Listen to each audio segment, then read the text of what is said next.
Good morning, everybody. Welcome to another Sunday Live where we tackle a 20-question mock test and answer your Q&A plus a live demonstration of the hazard perception.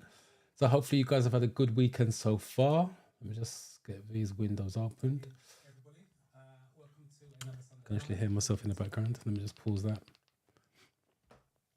Right, so if you are new, introduce yourself. Let me say hi to you. And thank you for being here. If you're a regular, say hi, that you are here.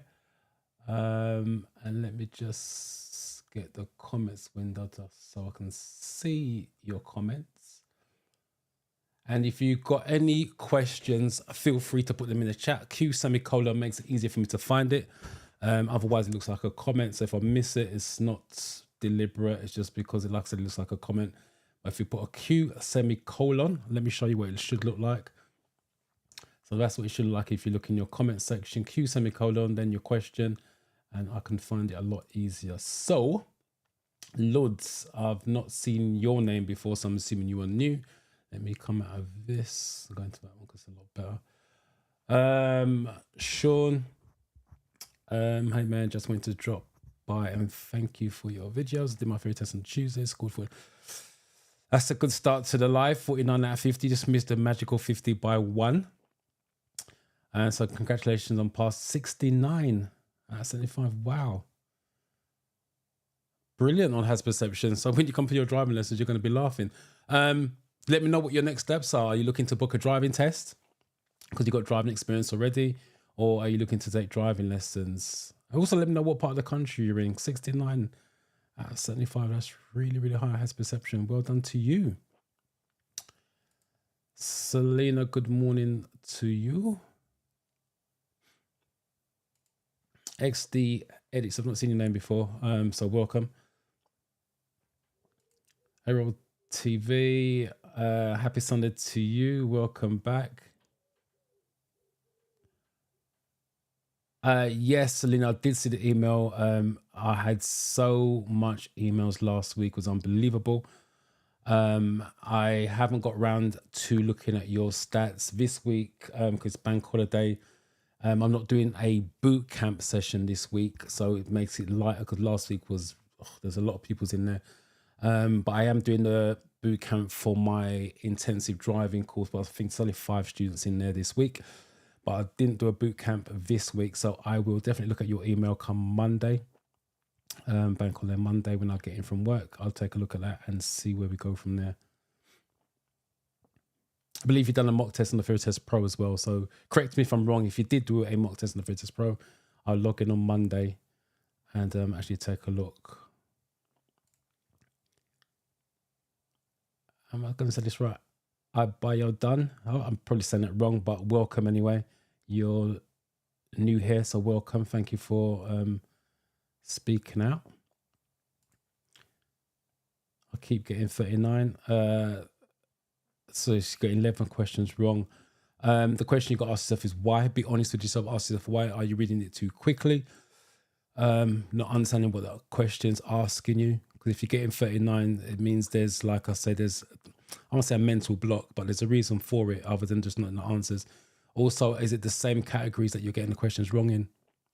If you're using driving test success, it gives you your weakest. If you're doing mock tests, I'm assuming you are because you've got 39. If you're doing mock tests, it gives you your weakest category. And if it's the same one coming up over and over, there's your answer there. But the chances are you are reading the question slightly quickly or reading the answers quickly. If you keep getting the same scores, that's the common reason behind that. But without knowing you, I can't be 100% sure.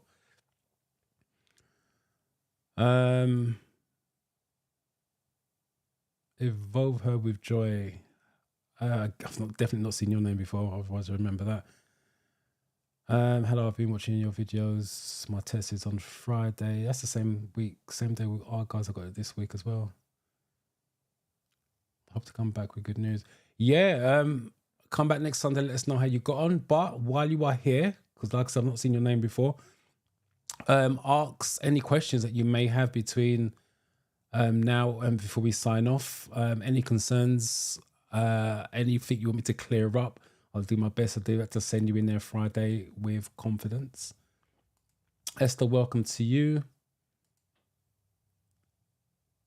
Again, I'm not going to try and pronounce the name because I'm really bad at names. I don't want to butcher that. But welcome, though, by the way. Thank you, Dorian. I've passed my test 22nd. I believe that was Thursday. What are we getting? 45 out of 50, 61. Another high school. Well done to you. Let me know what your next steps are, because I like to know you guys complete the journey. It's well and easy to pass the theory test and then sit on it before you know it. 2 years is up and you look into either cramming lessons, cramming the driving test before it runs out, or you got to sit again. So let me know what your next steps are to complete your journey. Driving lessons or driving test. San. I did my theory, I got 38 out of 50, 54. And front right, has perception 54. Has perception fine, 44, that's fine. 38, that's 12 questions wrong. That suggests there's a lack of knowledge. If you've got 38 on the real test, that suggests there's a lack of knowledge. I would go back to the drawing board, look at the paperwork they gave you. It gives you the categories you got the questions wrong in. That's the first place I would tackle. Restudy those categories. But to be honest, if you've got 38, I would probably go back to the beginning and restudy each category in turn to strengthen that knowledge, because like that's 12 questions wrong on a rule test. Infinity, welcome to you. So far, so good this weekend. Yeah, hopefully it's the same for you. It was just pouring down in the rain just a minute ago in where I am in Luton. Massive amount of rain, but the sun's just popping back out. Hope it stays like that because I've got to go out later on. Adibola, welcome to you. Yes, Selena. Well, if you've done the Ferry Test Pro, I will log in and take a look at your score and then see where we go from there.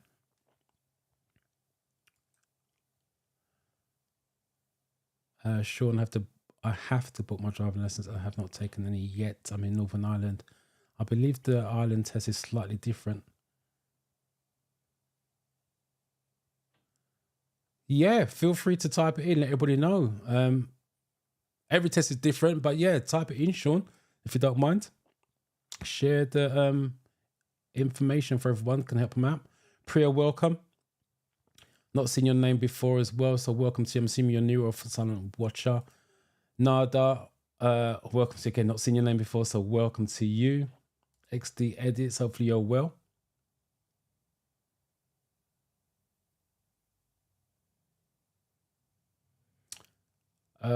Good question. You have to do you. That's the bottom line. If you have, for me personally, for example, when we do the boot camp, obviously we ain't got time to do each section. The ones who come, because I've got two groups. I've got my, in terms of the company that I work for, we do intensive driving course. So I'll do the training for them now because we're online. So I cover 4 different centres, which is South London, North London, Slough and West London. So I do the training for them, but also have the YouTube guys, which is you guys who come through the boot camp. The guys who come from the boot camp, as in YouTube, you guys have access to the training until you pass. You've got access to that. So you have 5 days with me on Zoom and you've got access. I've recorded all the categories individually so they can do what they want to do in there. With the intensive driving course guys, they do the same boot camp that the other guys do, but obviously they can't do the individual categories because they've only got a week. In most cases, 4 days. So because they do it Monday to Thursday and their test is on Friday. So they do the theory training over 4 days. Now, in your case, you asked me the question, you're not part of my sessions, you're not part of my group. If you've got time, I would do the individual sections. That's what I would do if you've got time. If you haven't got time, then mock test is the best way to go. But everybody's different. Some people can do it binging last minute. It's not something I advise. Some people can do the categories and pass that way. Some people can just pass on mock test. You have to know what you are like as a person. But in my advice, if someone who's got the time, I would do the categories. And the reason why I would do the categories, because you need that information when you are taking your driving lessons. So it needs to be comprehensive. Some of you are still using the theory test as a means to pass it to take a driving test, which is nice. Don't get me wrong. But when you go for your driving lessons or driving tests, things come up that you don't know. So, for example, on, again, the intensive driving course with my students, if someone's already passed their theory test, I do try to get them to still come to the boot camp. The reason being, when they pass it on their own, I'll give you an example. My pupil last week, I won't mention his name, he already passed his theory test, so he didn't attend. But we had to pull up at the side of the road to discuss bus lanes, lane markings, certain road signs, how to address what speed limits are. All those things are covered in the boot camp. So we wasted a bit of time doing stuff that he should already known, if that makes sense. So it took away from his driving time. To be fair to him, by the time the end of the week, he was a good driver anyway, so he was ready to go for his driving test and book it. But my point I'm trying to make is, when you study properly, that knowledge is there. So you're wasting less time on your driving lessons, which means you're taking more time to drive, which is going to be a lot better for you. You don't really want to be part of outside the road discussing stuff that you should already know. But the basic answer to your question, if you've got time, I'll do the individual sections. It just makes your knowledge stronger. It can't do you no harm. That's the way I would look at it. No, Naomi Lamoti, good morning. I'm currently at work, but I passed my theory test. I got 47 out of 50 and 54 out of 75. Congratulations. I just want to say something. I'll tell you why, Naomi. Just if you're currently at work, you said you're at work. Is your dad Joshua Lamoti? Because he texted me on Friday and he phoned me on Friday, but I was in the boot camp, so I couldn't ask. I just literally saw the text this morning. Tell me if your dad is Joshua Lamoti, because we go way, way, way, way, way back. So just type yes if you're still here and listening, if your dad's Joshua. If it is, to say hello to him. I'll probably give him a bell later on, because I know he's in and out of the country all the time. So that's why we have not kept in touch on a regular basis, but we go way back from school days. You are very right. I'm new here anyways. Okay, but welcome. Right, let me do an overview first. Good morning, doing my test on the 29th of May. Wish me luck. Marjorie, I wish you luck. Any questions, please ask them while we are live. So let me just do a quick overview, because you guys aren't here for me to just keep saying hello to everyone. I'm going to keep saying hello as we go through, but let me do the overview and then we get the 20 questions started. What am I looking for? Screen share. Wrong one. Right, questions. Overview. Your theory test is made up of 50 questions, and it's taken from 14 different categories, which I was answering with somebody else. You do categories individually. Yes, is my opinion, if you've got the time to do that. But I repeat, you can pass without it. So when you go for your theory test, it's like I said, 50 questions taken from 14 different categories. If there's 10 of you in the room, it's 10 different tests. It's not the same test for everybody. It's random. Every time you go for a different test, it's going to be a different set of questions. That's the reason why someone who said they got 38 or 39, I can't remember what it was. That's why I said restudy the categories, because when you go back, it's going to be a different 50 set of questions. So if you've got a category that is weak and it comes up with 4 or 5 questions, you're struggling before you even get going. So I repeat, 50 questions taken from 14 different categories. This is something you guys are still doing based on the emails I'm getting. The questions on the app, it doesn't make a difference what app you're using, whether it's paid, free, or just a sample of an app. They are sampled questions. They are not the real question. I'm going to say that again. They are not the real questions. They are sampled questions. So when you go for the real test, they're going to be worded slightly differently, or there's going to be questions that you've never seen before. Most of the apps have 770 odd questions. I think there's slightly more based on the new questions that's been added, but roughly 770 odd questions. When you go for the real test, they got a database between 1,200 and 1,500 questions, which is almost double the app, which means there's going to be questions that you've never seen or where it's like differently. That's why in my videos, I keep saying, make sure you understand the question and make sure you understand the answer, because it doesn't make a difference how it's worded. The answer still comes out to what they want, which is safety. So hopefully that makes sense. The time you have to do the 50 questions is 57 minutes. I repeat, the time to do the questions is 57 minutes. Some of you are still emailing me, I'm failing my theory test, blah, blah, blah. And when I respond, how long did you take to do the test? 20 odd minutes. There's your reason why, or one of the reasons why you failed it. 20 minutes doesn't make sense to me. Take your time to do it. I'm not saying you've got to take 57 minutes, but you can take longer than 20 minutes. You guys are going in there and rushing for whatever reason. It makes no sense to me why you're going into rush to fail. You might as well take your time to pass. You've paid for the time anyway, so use it wisely. Once you finish that, you move on to your hazard perception, which is of videos. It just runs and runs. You can't do nothing about that. It's 14 videos. 13 of them have single hazards. One of them's got a double, which means you score 10, 2 5s, and others are singles, as in 5s. You need 4s and 5s ideally to pass it, but your average has to be a minimum of 3 across the board. So when you finish your 14th video, your average score has to be 3 minimum. If it's less than 3, that's going to be a fail. I will do a demonstration at the end to show you how to beat the system. What are they looking for in terms of answer? Safety. Your driving test is based on safety and control. That's the same thing they look on the theory test, but the theory test is black and white. It's just safe, safe, safe, safe, safe. They're never going to put you in an unsafe situation. And if it doesn't lead to safety, it's going to be controlled, which is normally your motorway questions and your first aid questions. So that's the overview of your theory test. Let me just catch up with you guys in here. We're going to start the mock test, 20 question mock test in a minute. Good morning, I passed last Saturday. Well done to you. 46 out of 50. 59.75 has special. Thank you for your videos, very helpful. You're welcome. Thank you for coming to the live and let me know how you got on. Seville, I hope I'm that correct. Hi Dorian, I was able to pass my driving test on my first try. Can lie, I've been silently watching your videos. Been here all along, but I'm glad to finally speak out and come back with good news. First of all, congratulations. I'm just want to make sure we're on the same page because you said my driving test. So I'm assuming that's your practical, not your theory. Either way, congratulations. If your driving test, well done to you on passing. Let me know what area you passed in, what test center.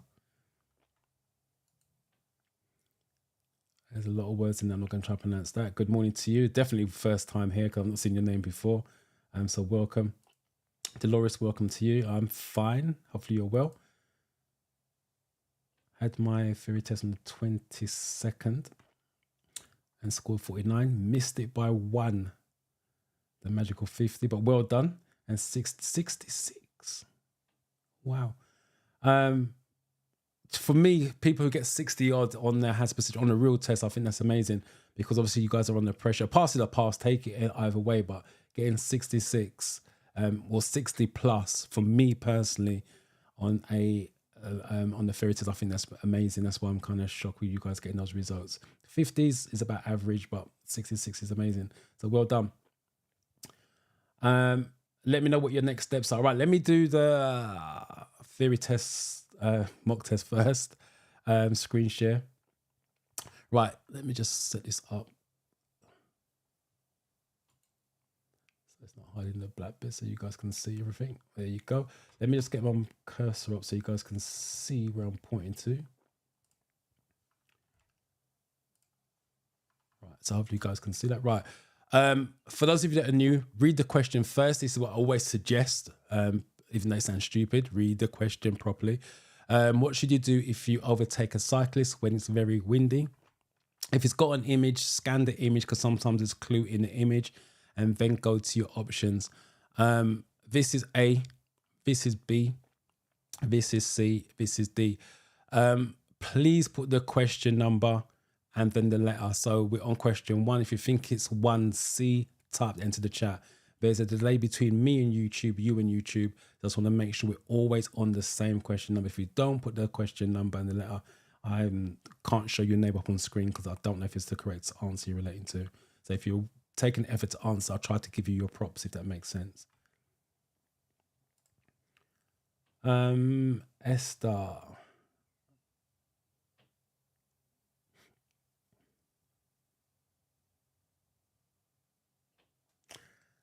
Mr. D, I'm having my test on Tuesday, 27th.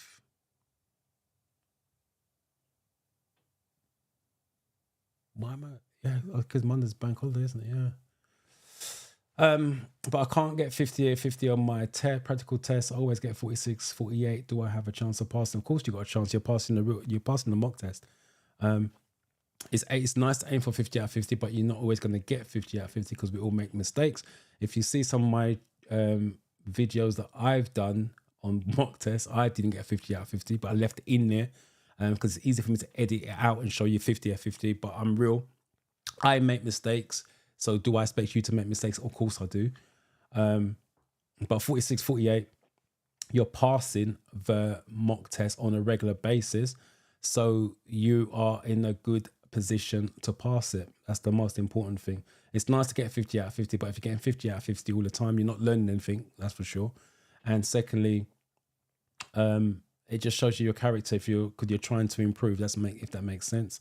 So yeah, you're on course to pass it. Just go. When you go there, it's Tuesday. When you go there Tuesday, make sure you take your time. Don't get complacent. Take your time. Read the questions carefully. Read the answers carefully. If you're not sure, flag them, move on, and then go back and spend the remaining time on the flagged ones. But yeah, you're on course. Don't stress. Oh, please come back next week and let us know how you got on. And good luck with it on Tuesday. Joe, morning to you.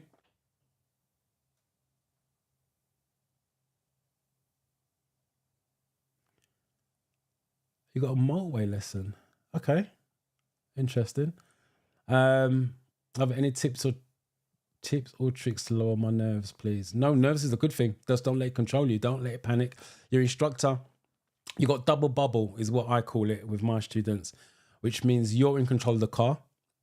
So you control it. With me, when I teach, I try to make sure my pupil has independence. So I allow them to control the car. If things are going wrong, I try and talk them around whatever it is. It's easy for a instructor to dive in, grab the wheel, go for the pedals first, but I don't do that. That's a last resort. So you can control the car in that situation. And if you don't control it, your instructor will. So there's nothing to worry about in that situation. Nerves, like I said, is a good thing. Just don't let it control you. Just make sure you breathe. Motorways, if you're doing motorway lessons, easy. It's a lot easier than driving in a built-up area. Once you get used to the speed, you don't expect things to come out in front of you. Zebra crossings, lights to change. It's a straight drive. So once you get used to the speed, it's really good fun as well. So yeah, don't stress it. Trust me, it's a lot easier than driving in a built-up area. But hopefully it goes well for you. The other thing as well, what I would do, Joe, is if you do feel stress in that situation, talk to your instructor. Don't hide it and try to conserve it. Let him know or her know. And then they can say certain things to you to keep you calm. Because I spend all week with my students, I tend to know what my pupils are like from day one, to be fair, in terms of when they get nervous, panic, blah, blah, blah. I can read the situations. But yeah, talk to your instructor to say, look, I'm really panicking, blah, blah, blah, whatever it is. And they can talk to you to keep you calm in that situation. Don't bottle it all up. They're there to help you as much as possible. Grace, it's my first time joining. My exam is on the 28th, which is Wednesday, I believe. Hope I'm able to gain something to help before Wednesday. Ask questions while you're here. Definitely ask questions. Sean, I've seen your comment. I will come back to that in a minute. Richard, good morning to you. All right, let's get the first one up. So we're number 1. Keep them coming. Your comments, and I will do my best to answer. Just need to find the ones you guys are typing. Wow, there's 90 of you already here. It's not even half an hour. Well done. I appreciate you guys being here, to be fair, on a Sunday, bank holiday weekend at that.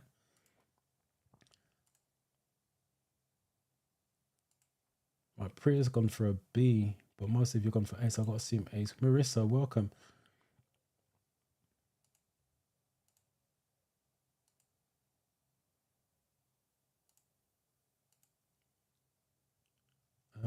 I've got to assume A's correct.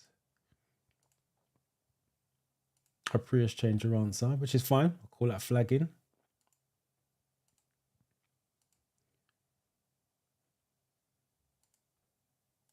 1A is the common answer. What should you do if you overtake a cyclist when it's very windy? With cyclists, horses, lorries, it's going to be stuff like plenty of room, be patient, hold back. It's never going to be overtake. So we'll be going 1A is the answer. Yeah, allow extra room.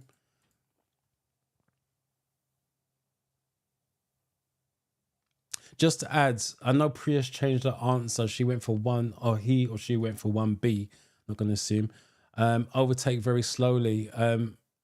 That doesn't make sense because you don't overtake slowly. The reason why you're overtaking someone who's going slowly. That's why that doesn't make sense. So basically you're driving past them slowly. That does not make sense. Doesn't lead to safety either. That's the reason why it's not that answer. Why could it be dangerous to reverse from a side road into a main road?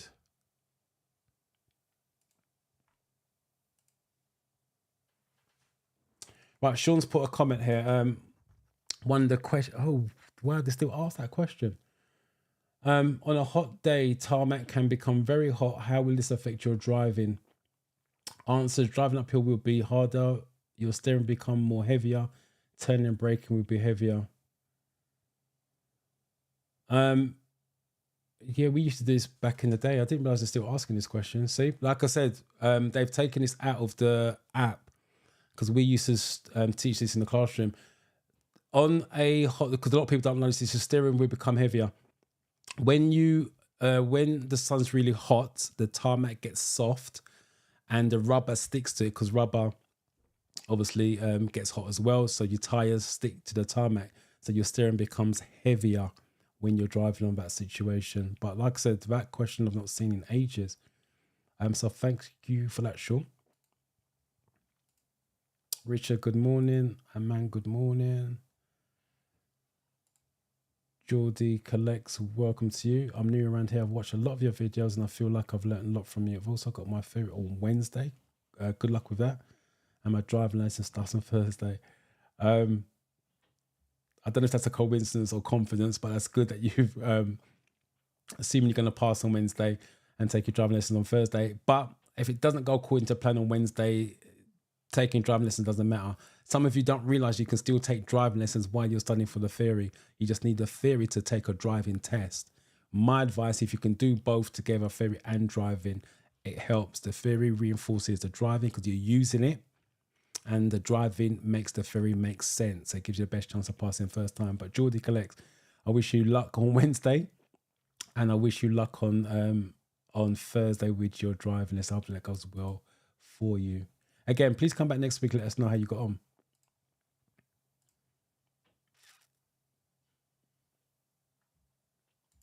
Lydia, good morning to you. Sabina, I've watched a lot of your videos. Welcome, first of all, Sabina, because I've not seen your name before. I've watched a lot of your videos recently and found them very informative. I'm glad they're helping you. Chris has got his test on Saturday. I wish you luck with that. Come back on next Sunday. Let us know how you got on. And these are the first ones to be or not to be.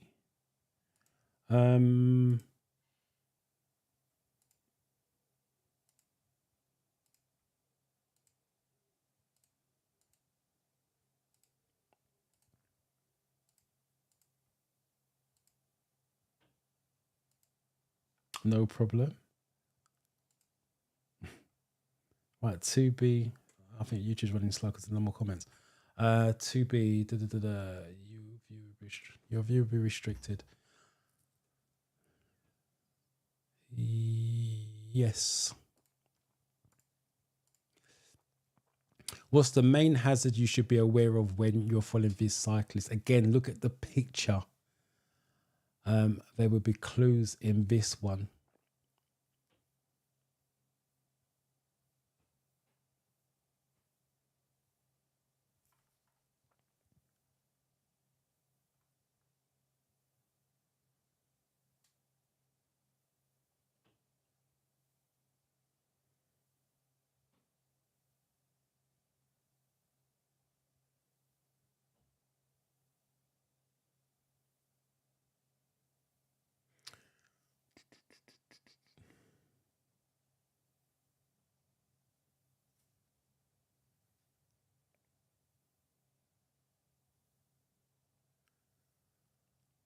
Wow, sorry, there's a lot of comments that I've missed out. Hold on 1 second. I'm just trying to get back.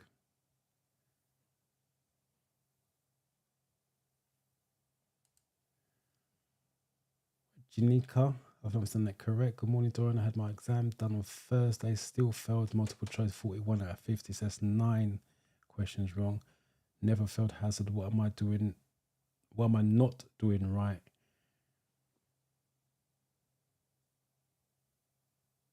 You don't say if that's your first test or second test or more.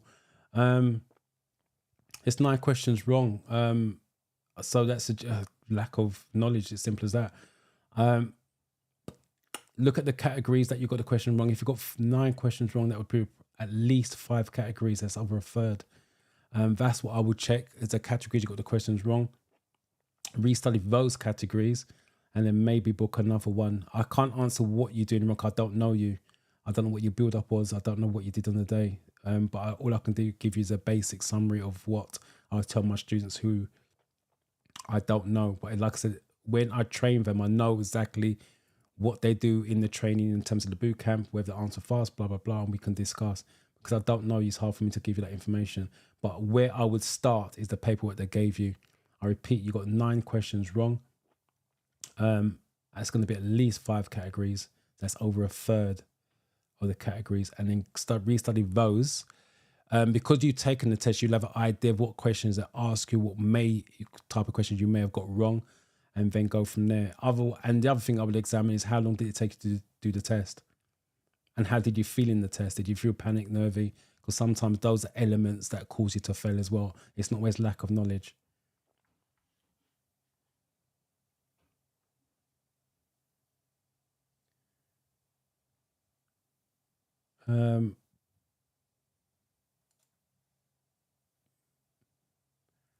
I must have missed a comment card. That doesn't make sense to me, Priya. Before apply driving theory test. Maybe I missed a comment. For like I said, if you put a Q semicolon, I know it's a question. Oh, Joshua is your dad. Yeah.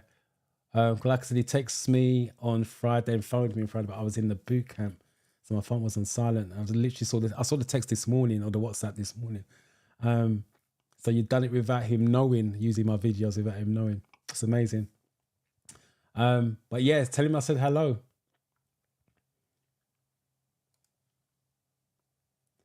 What I do personally is book the theory tests when I know I'm ready. I'm not one of those that book it even when they're not ready and then having to rush to revise in time. There's different ways. There's different ways of studying. Everybody's different. For me personally, you can study, and before you know it, 3 months have passed. Do you need 3 months to study? I don't think so. Unless life's getting in the way where you can only have 5 minutes here, 5 minutes there, then fine. But if you can put a big chunk of studying on a regular basis, especially if I won't say you don't have to do daily, every other day, something along those lines, I would personally book a theory test. Be realistic. This is for everyone I'm talking to, by the way. Be realistic, so 2-3 weeks away. Because the reason being, when you're ready for the test, based on what I'm seeing on the dates when we book our courses for our students, there's nothing available for 2, 3, 4 weeks in advance. So the last thing you want to do is be ready now, and then you can't take it for a month. Because what you're going to do is slacken off, and then about 2 weeks later, you're going to try to refresh what you've slackened off on. So I would book in advance and work towards it. But be honest and be realistic. If you're not ready for it, cancel it and then just move it back. But don't feel, oh God, I'm not ready for it, I'm going to take it anyway. If you're not ready for it, push it back. So always give yourself a goal. But if you're the one that's going to put the work in and then book it, that's fine as well. But like I said, in my experience, most people spend 3-4 months before they take, because they're scared. It's only going to go one of 2 ways. You pass it, over and done with. If you fail it, you got data to play around with to know what your next step is. Mafia Gaming, welcome to you. Passed my test, 44 out of 50. Theory has perception, got 56. Congratulations on passing. What are we on? 3? Let me find 3.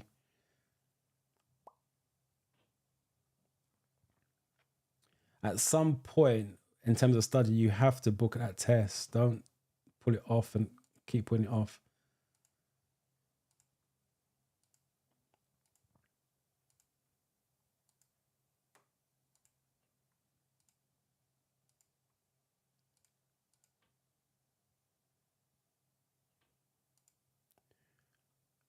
And A seems to be the common one.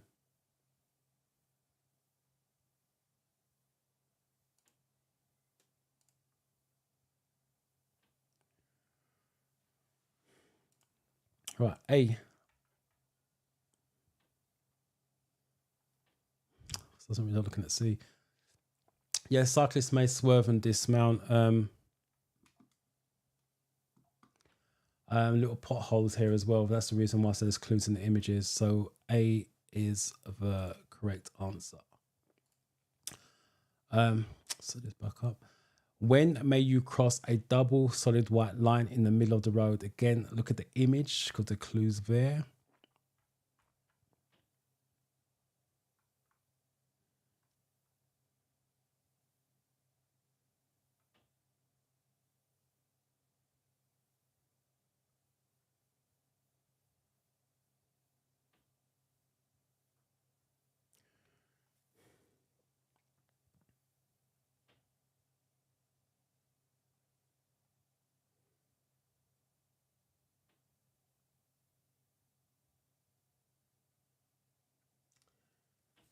All right, let me just try and catch up with this. So Manuel, good morning. Patty K, good morning to you.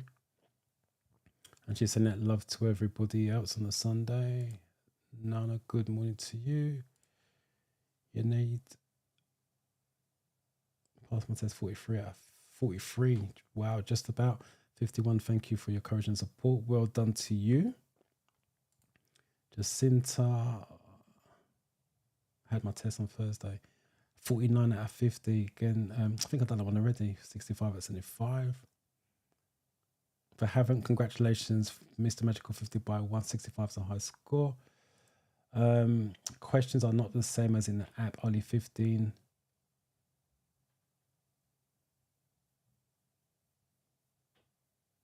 Right, here you go. Questions are not the same as in the app, as I mentioned. Only 15 multiple choice questions were same. 5 questions I never saw, but I have an understanding of the highway code and road signs. I passed my test first attempt. As I keep saying, the questions are not the same. You guys are studying it religiously, thinking, most of you, say most, I say some of you are memorizing the questions and think, right, I memorize the questions, I memorize the answers. So when I go in there, if it comes up, you're good. But like I said, they just change a few words and it changes to a different question. The problem is, if you've programmed your mind to memorize it and the words don't tally, that's when the brain panics and freaks out, because now it's in a test situation and it doesn't know the answer. That's why it's about understanding. So no matter how they word the question, the answer is always going to be the same safety. So as I say to my pupils when I teach in the car, because I teach very simple in the car, keep it very simple, very basic. And I use the example of 2 plus 2. When I teach them 2 plus 2 equals safe, which is what the examiner's looking for. But if a situation comes up and develops differently, which is a 3 plus 1, it still equals 4, which is still safe. If it's a 4 plus 0 situation, still equals 4, still equals safety. So they understand all they need to do in any given driving situation is make it safe. The examiner's going to be happy. What you guys got to understand when you do the theory test, regardless of what the question is, the answer has to be safe. And it's always going to be one outstanding answer on here that makes it safe. And that's what some of you aren't doing. You're not, and you don't even read the question back. So read the answer back. You read the question, you go through your 4 options, and that's it. You move on. What you should do if you're really struggling is read the question and then read the answer and then go back to see if the question and answer tallies and makes sense. That's what you should do. But you guys don't take that time out. That's why I say take 20 minutes to rush and fail rather than taking 57 minutes, i.e. read the question, read the answer, makes sense, or read the question, read the answer, doesn't make sense, and go down that route. Take your time. Sorry, what are we on for?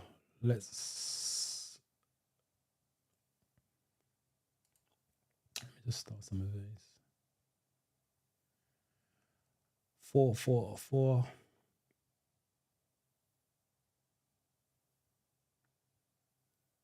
I think this is the first one.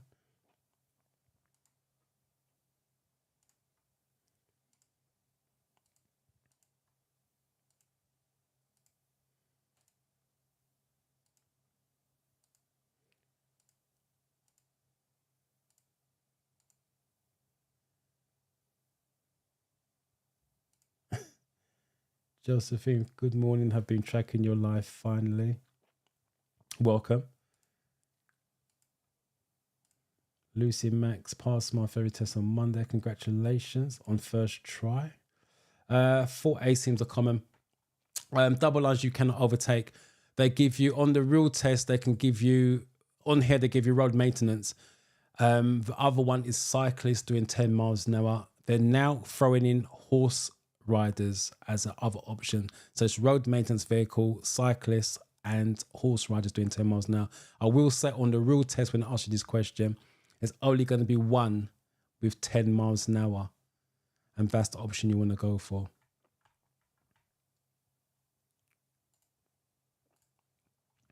You're traveling along a motorway. Where would you find a crawler lane or climbing lane?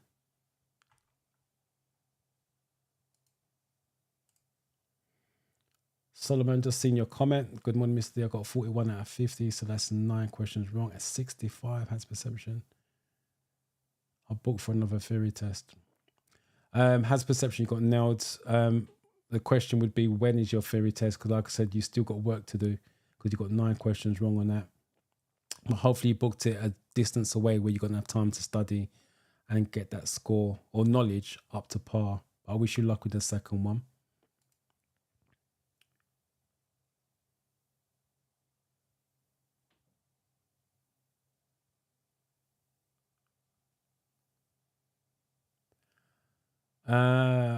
Wow, you guys are typing really quick. 5's already coming through. We're on 5. 5's coming through. 43 out of 50. Again, just about made it. I would, again, if you was my student, I would say definitely brush up on stuff. Look at the categories you got wrong, especially if road signs or rules of the road came up, because you may need those on your driving lesson or driving test. So I'll brush up on that. And 64 has perception is spot on. So when you jump in a car to do your driving lessons, you should be good at checking the mirrors.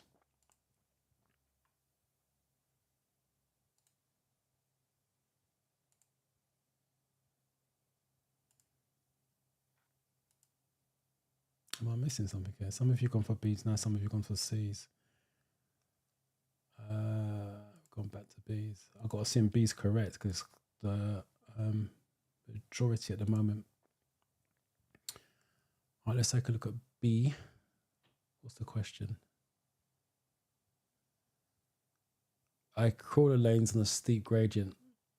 So it's going to be this one. Before a service station. You're not going to sit before a service station. A crawler lanes for lorries, as you can see. Like I said, there's clues in the image sometimes. So what they do, because they're going up a steep gradient, lorries can't maintain 60 miles an hour on the motorway going up a hill. They lose speed. So they literally crawl into the crawler lane and crawl up the hill when you guys would be here doing your 70 miles an hour. So you're going to find it on a steep gradient.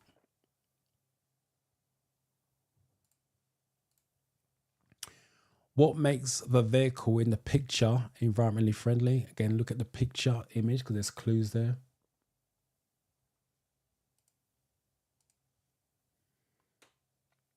Hi, Dorian. I've been a silent watcher learner for a couple of weeks. I'm here to say a big thank you for your selflessness. It's a word for me to say on a Sunday. And a way of teaching. I passed my theory test on Tuesday, 48. I missed a 50 by 2. 67. Congratulations on the high scores.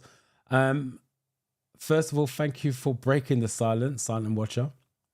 And thank you for coming to the live and let me know how you got on this. Really appreciated that you, for all of you guys coming to the live, for making it entertaining first and foremost. And secondly, letting me know that you are passing and failing, because obviously it means I need to do a bit more work to help you guys pass your theory test. But congratulations on passing. And let me know if you're still here. Let me know what your next steps are.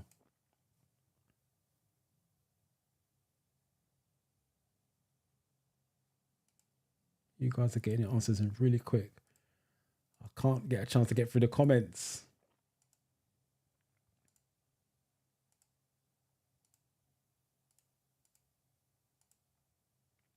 6A.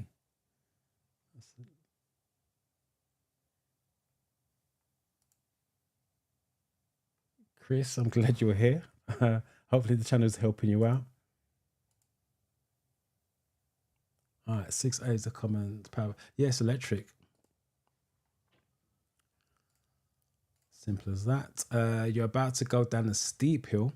What should you do to control your speed of vehicle? This will be interesting to see what you guys do with this one, because it came up on in the boot camp and everyone couldn't understand it. All right, so let's read that question again. Break it down. You're about to go down a steep hill. What should you do to control the speed of your vehicle? Let's see if I can catch up with the comments.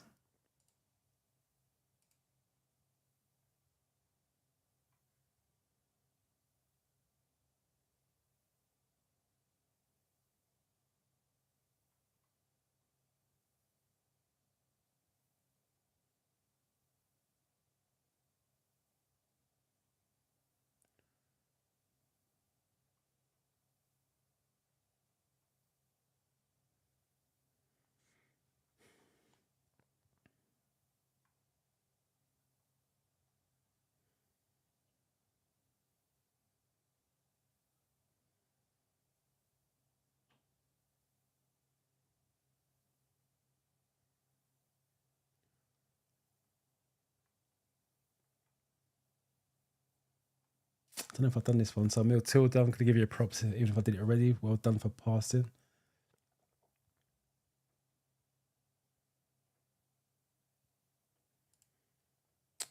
Sabine, I'm 54 and I want to pass my theory. I haven't booked it yet. I've just reordered my provisional license.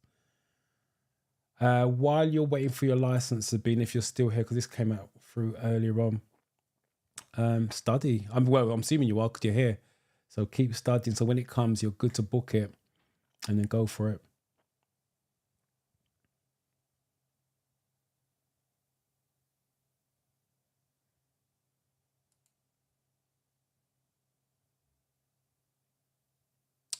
Yeah, so like I said, you're studying for it. So you're well on track.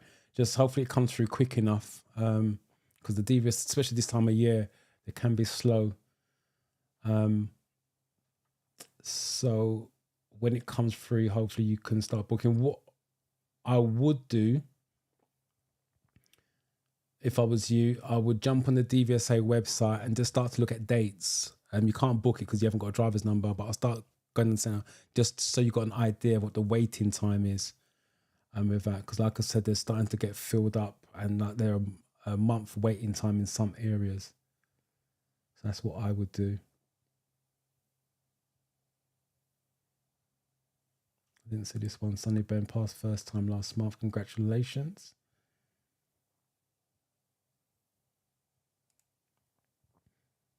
With July, I have my test on Thursday. I pray I pass this one. Thank you very much for your knowledge. I wish you luck with that. Please, Thursday, please come back and let us know how you got on. Sorry, guys, I'm just trying to catch up with all these comments. Chris Gamma, watch one of your videos and you clicked on a hazard and not getting any points. Is there any point clicking if it doesn't give you points?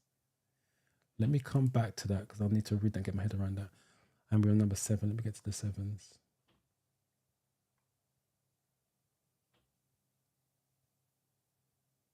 I think this is the first one.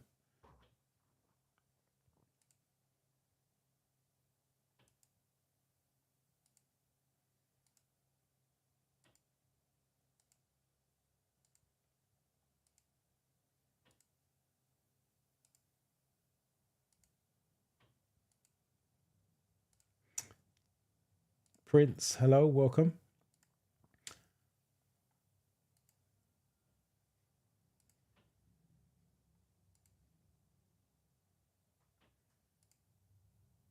D is the common answer. D goes down steeple. D. Yeah, select the log it and use the brakes carefully. Well done. Let me just explain what it's that. Low for those of you doing manual. Low gear, first and second gears are low gear, drives the car at slower speeds. So you're going down the steep hill. So the gears are going to help control the speed and then use the brakes carefully. With a high gear, you're going to go faster. High gear, you're going to go faster. And this one doesn't lead to safety. You're right. Low gear will control the speed, but it says avoid using the brakes. If you're going to crash, you have to use the brakes. Remember, the fairy test leads to safety. So this is the safest one out of all of them. Why is traveling in neutral for long distances known as coasting bad driving technique?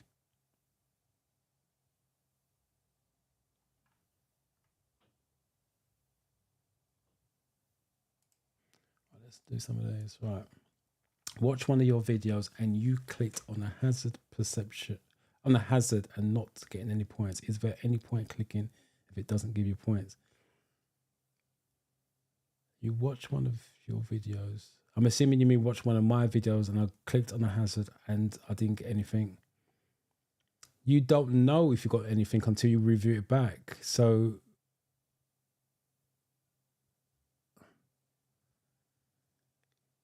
right, when you're doing the videos, whether it's training as in mock tests at home or individual videos at home, and you do it on the real test, you don't know what the score is.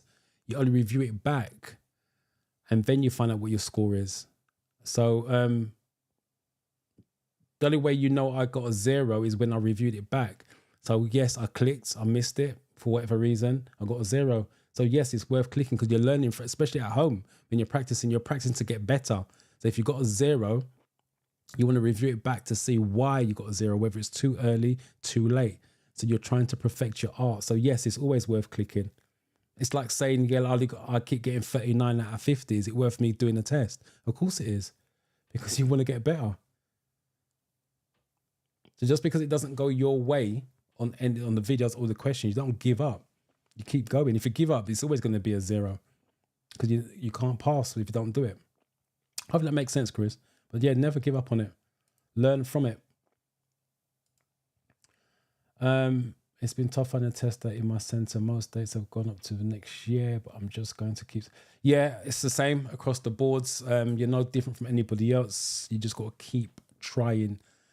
At some point, you will get one. It's just a case of when. The DVSA is trying to do their best to get around these scammers, but you know what scammers are like. Something comes out to block them. They just find a way to get over that as well.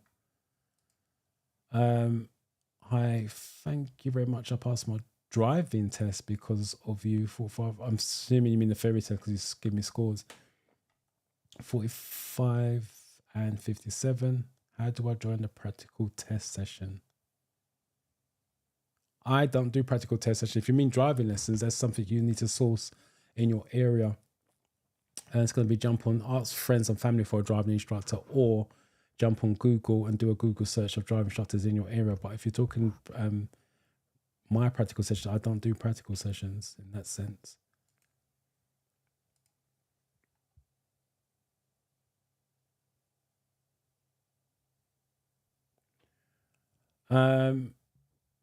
Naomi, driving lessons I started in January.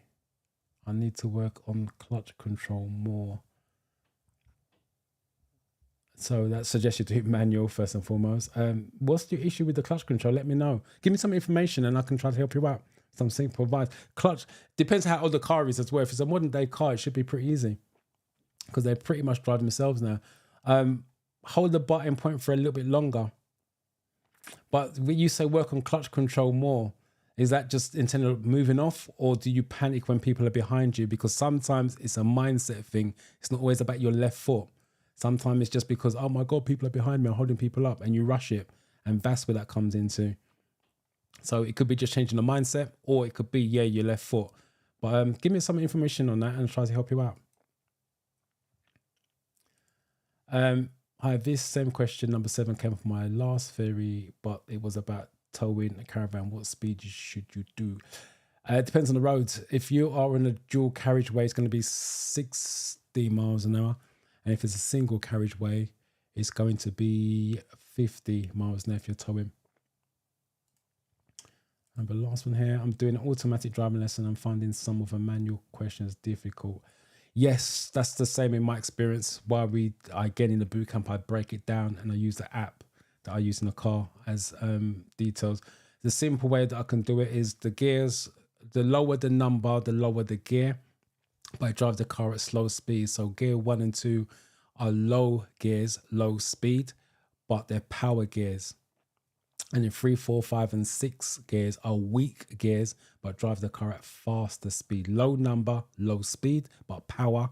High number, high speed, but weaker. That's the simple way of doing that live, other than me talking to you.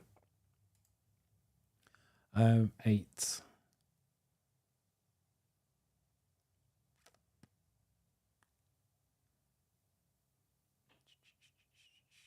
I think this is the first one.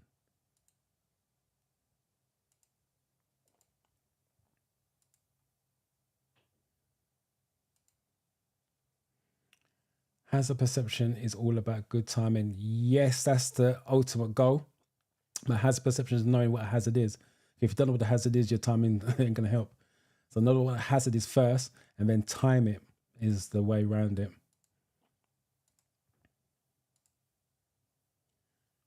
I'll come to that in a minute.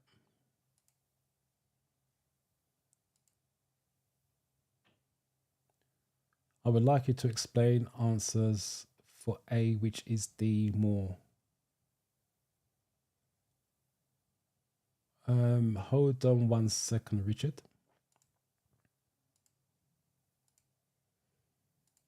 Cheers, mate. No problem, Chris. If you're going down here in automatic, then just make sure you are covering the brake.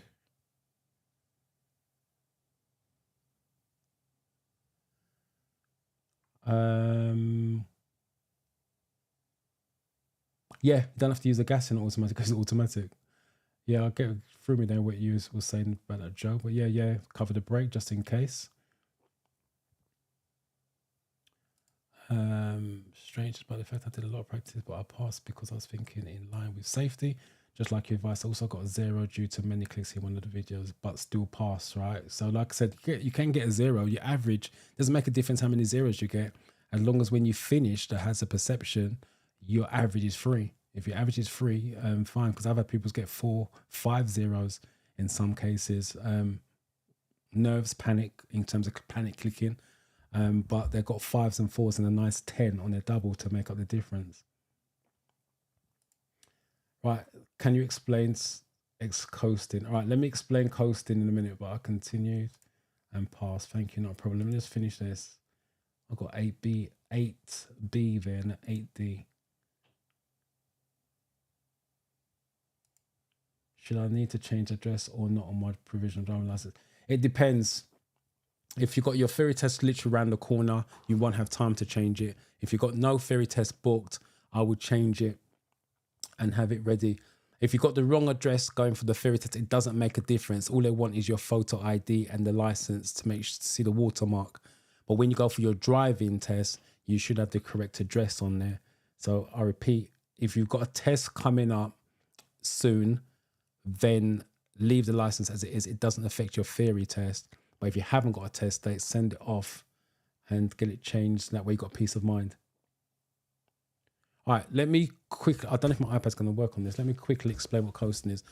Why is traveling neutral for coasting long distance known as coasting? Bad driving technique. There's no engine braking. Coasting is lack of engine braking or lack of control. They can give it both options.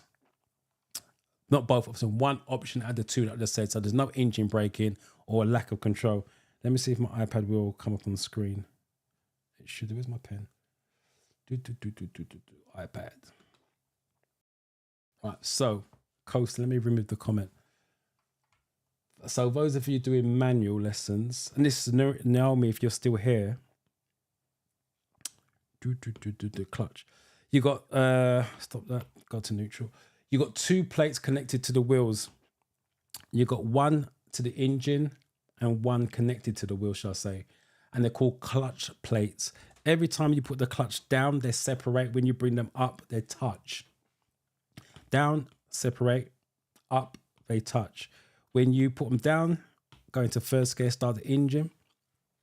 You're finding the biting point. that's when the engine plate makes the wheel turn. So the engine makes the car go faster. Again, for those of you doing driving lessons, you always think the gas makes the car move. It doesn't. The gas makes the engine go faster. But when they're fully touching, you squeezing gas, the engine makes the wheels go faster. When you come off the gas, that's the engine braking. So when you hear them talk about engine braking on the theory test, that's what they're talking about. You come off the gas, the engine slows down. That's I think it was the previous question going down the steep hill. How should you control the speed? A low gear, you can see it's in first gear on this. Let me just show you, it's in first gear. And when you come off the gas, the engine slows down. Now coasting is when you come off the gas, so the clutch goes down too soon. The two plates are doing their own separate thing. That's a lack of control. So you see the engine spinning fast, the wheels will be going slowly because you're moving. So the engine doing their own separate thing. When they're touching as long as possible, that's control. This is a lack of control. And that's what coasting is. Coasting is when the clutch goes down too soon. So hopefully that makes sense to you guys. So let me just go back to the question. And I think it was D, lack of engine braking or lack of control when you take the real test.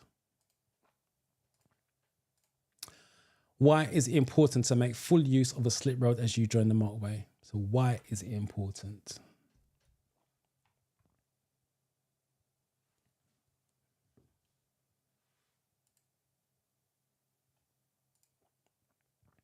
Prince, I'm here to say a big thank you to you. I passed my test on Thursday, 45 out of 50, 60 out of 75, high score.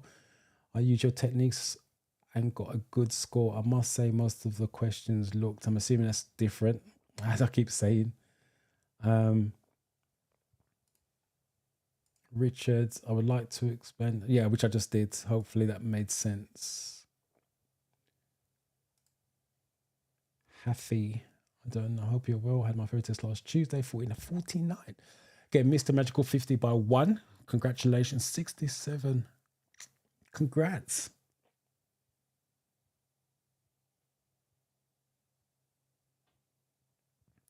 You got lucky. And that's the way it can work. You could be one of the lucky ones who get it. Remember, I said it's random.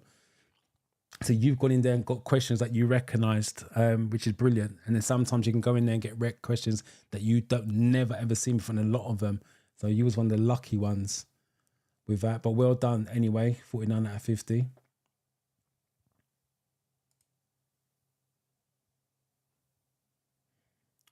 You booked your first driving lesson, which is tomorrow. Well, I hope that goes well for you. I hope you get a decent instructor, makes you feel calm behind that wheel, because the first one's nerve-wracking.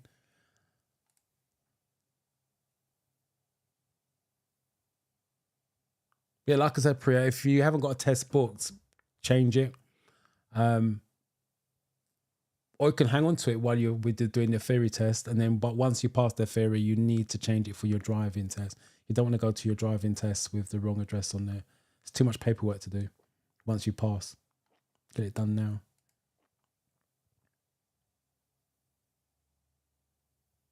I think they're talking to each other.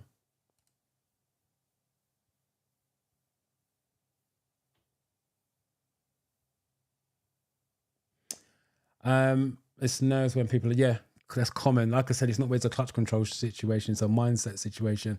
People are behind you. The way that I say to my pupils is sod everybody else behind you. You're trying to keep yourself safe, keep your instructor safe, and take your time. If you have to take 3 to 5 seconds extra to move off so you don't stall, so be it. You've got L plates on, so you've explained to people, I'm learning to drive. If they're not patient, understanding, that's not your problem. It's their problem. And plus, if you're rushing and stall it, you're there even longer, and it snowballs because you get worse and worse at it. So yeah, just try to be thick-skinned and say, sod you, I'm taking my time to move off. And then the more times you do that, the more confident you get and the easier it becomes. But yeah, it's easy said than done, by the way. But yeah, just I teach my people, just, yeah, sod ya, I'm taking my time. And the other way that I explain it, especially if you're at a giveaway line, if you try to rush because you've got a queue behind you, you're the first car going to that accident. Because remember, they're behind you. So you're coming out, stall it, car hits you, you're the first car coming out in the accident. So that's where you want to take your time and be safe. As I said, you've got L plates on. So if they don't understand it, that's their problem. As I keep saying, the questions are worded differently, and you're going to see questions that you've never seen before because the questions on the apps are sampled questions.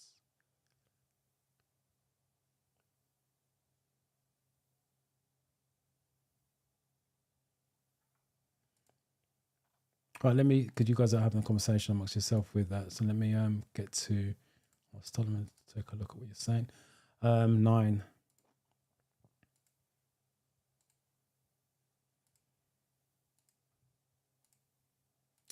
D is common.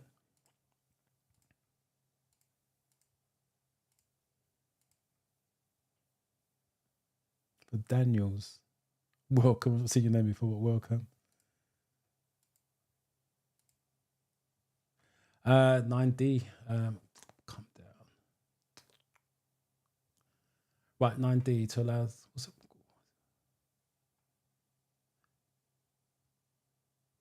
Yeah, it's also got safely in it. If it's got safety, safely, now with the new questions, ADAS question got safer in the answer, you have to shortlist as opposed, it doesn't always work, but if it's got safety, safely, safer, and safe in the answer, you have to shortlist as a possible correct answer. You're traveling in very heavy rain. How is this likely to affect your overall stopping distances?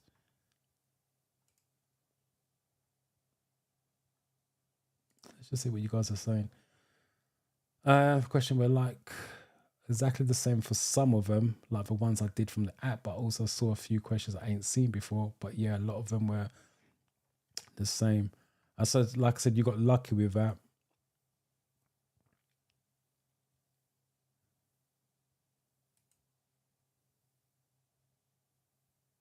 Was all AI, CGI.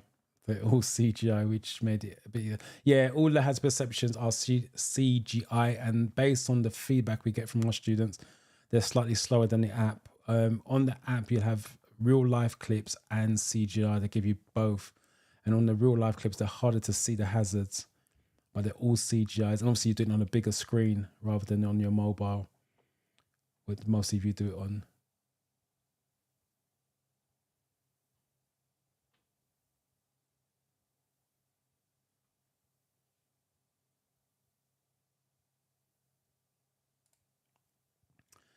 CM7, if you are missing out because of a fraction of a second, you're not doing the 2-click method, which I was demonstrating. And that's the reason why you do the 2-click method for that exact same reason. It means you're clicking a fraction too early, but you just click and you're leaving it. You should be doing a second click with that one, and that will solve that problem. 10.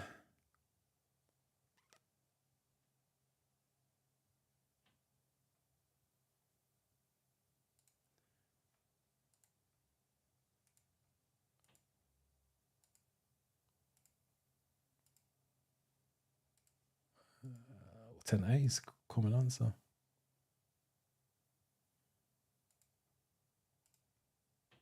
Someone's gone for a B there. Olivia has gone for a B.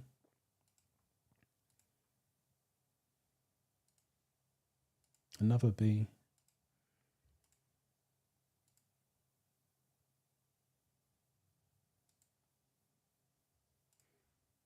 All right. It's rain. It's going to be, let me break it down for you. On dry conditions, it says heavy rain here, but on dry conditions, it's 2 seconds. On heavy rain, it's going to be double or 4 seconds. They can word it either way on the real test. So it's doubled or 4 seconds on the real test. 10 times longer as ice and snow. Obviously, it's going to make a difference. And it can't be halved if it's heavy rain. Someone went for a B. What's B? 10 times greater is snow and ice. Which sign means there's a double bend ahead. Again, look at the images because the clues are right there. With that. But Daniels, I've been following your classes, but today's my first day in your live class. Welcome to you. If you've got any questions, type them in. Q semicolon makes it easier for me to find it. But definitely welcome. Let me know what part of your journey you're on. You just starting studying? You got a test date coming up? SJ, thank you, bro. Passed my theory test with only 48 hours revision. Not something I recommend, but like I said, it works for some. Watching your videos, I got 48, missed it by 2. Magical 50, 59. Well done to you, especially over 2 days revision. Let me know what your next steps are. You're gonna take driving lessons, or you got driving experience? George, thank you. I passed my test on the 3rd of May, 43, just about, but still passes a pass.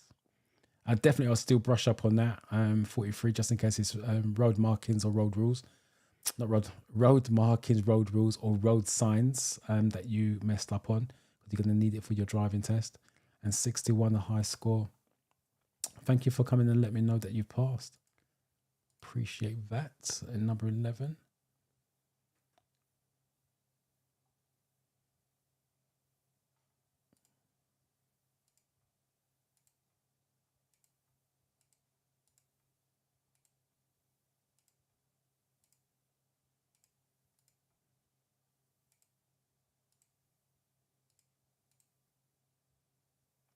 First time here, welcome.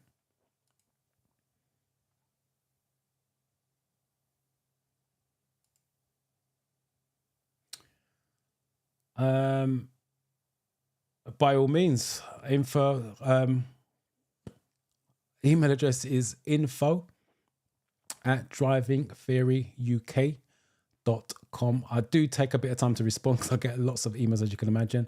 But it's info@drivingtheoryuk.com. The same name as the channel. Info@drivingtheoryuk.com.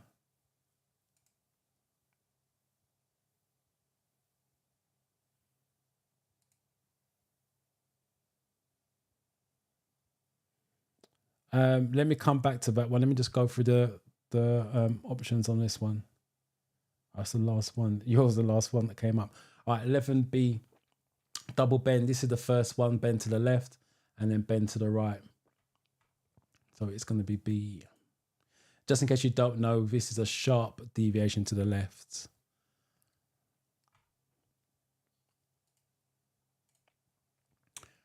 Oh, when may you wait in a box junction? Box junction is a yellow bit.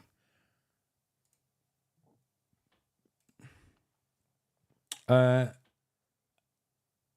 for Daniels, I need more explanation on question 10 if you don't mind. When you drive, the scientists have worked out physics.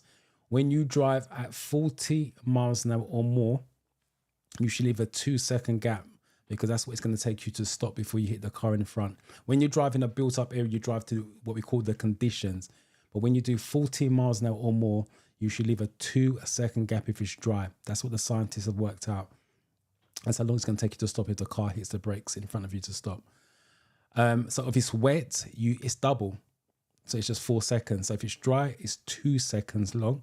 And if it's wet, it's 4 seconds. You just double the distance. And if it's ice and snow, you've got to make it up to 10 times longer. Because obviously ice and snow, the grip is less. So the car can go into a skid and slide to fill the gap. So hopefully that makes sense. It's very simple. Don't overthink it. It's just 2 seconds for dry, 4 seconds or double for the wet, and up to 10 times longer for ice or snow.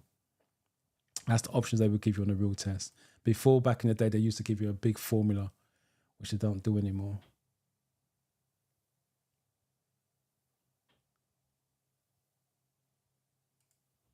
No, definitely not. Well, yes and no. Not live on YouTube, but I'm live in the boot camp every day, Monday to Friday in the boot camp.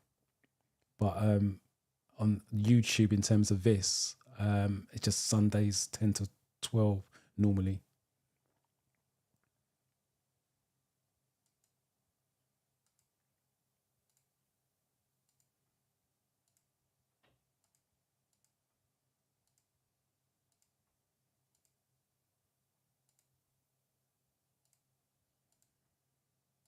No problem. You're welcome. When oncoming traffic prevents. Be very careful with the real test, and I'm going to tell you why in a minute.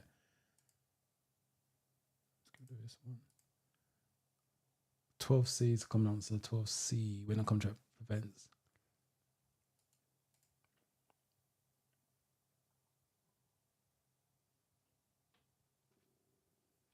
Right, on the real test, they give you two similar answers. One says when oncoming traffic prevents you turning right, which is obviously the correct answer.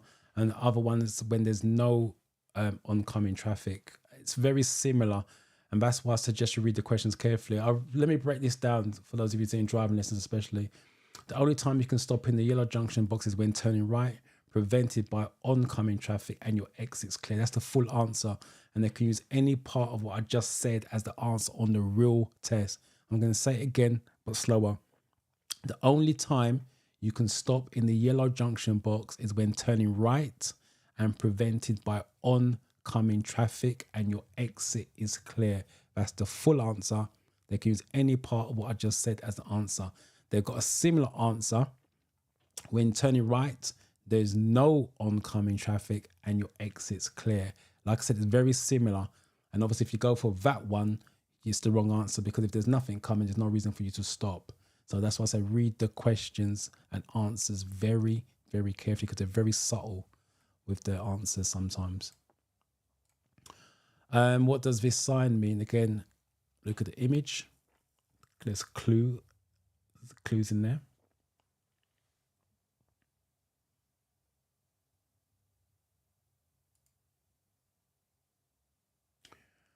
What day next week? I wish you luck with it. Hopefully it goes well, and please come back next week and let us know how you got on.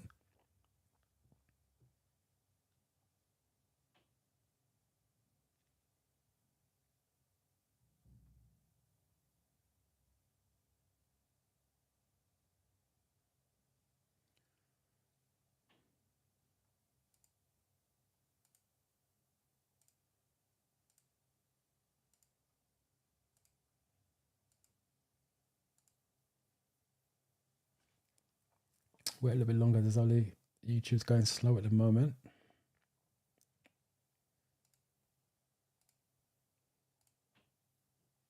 Right, D is a common answer. I've not seen this sign for a while. Triangle's a warning, just in case you didn't know. You got a river there, hence river, bank. Like I said, sometimes there's clues in the image. Oh, another sign. What does this sign mean?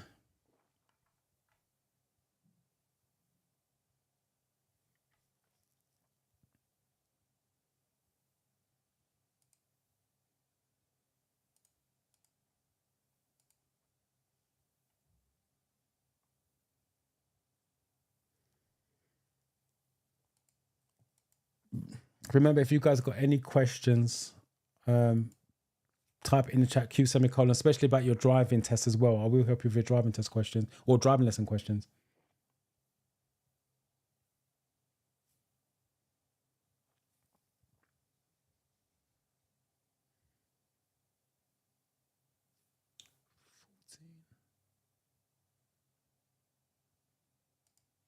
Sorry, Adabal, I just saw your comment. Please, for 11th question, what does the first sign mean?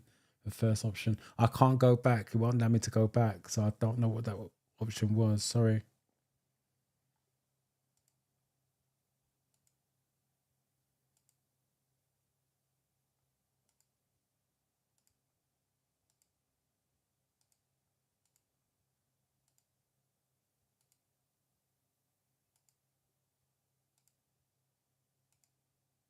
All gone for C. Well done, T junction. Most students get that wrong for some reason, but T junction, yep. Oh, interesting. What does this arm signal mean? Again, look at the image and then go from there.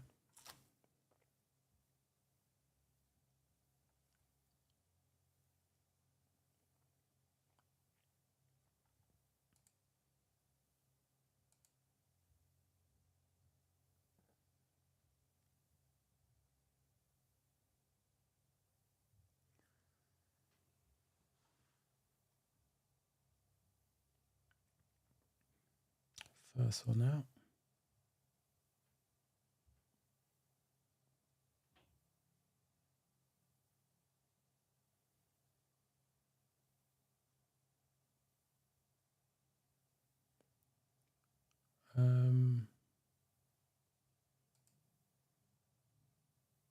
Where do you go live every day again? That's the boot camp. That's a course that I do Monday to Friday, 2 hours a day, 4:30. That's a course I do. It's not on YouTube or anything like that. It's a paid course. I'm doing the wrong ones. 14, 15. So I'm just live every Sunday on YouTube, but I'm on Zoom. I do the training, which is the boot camp.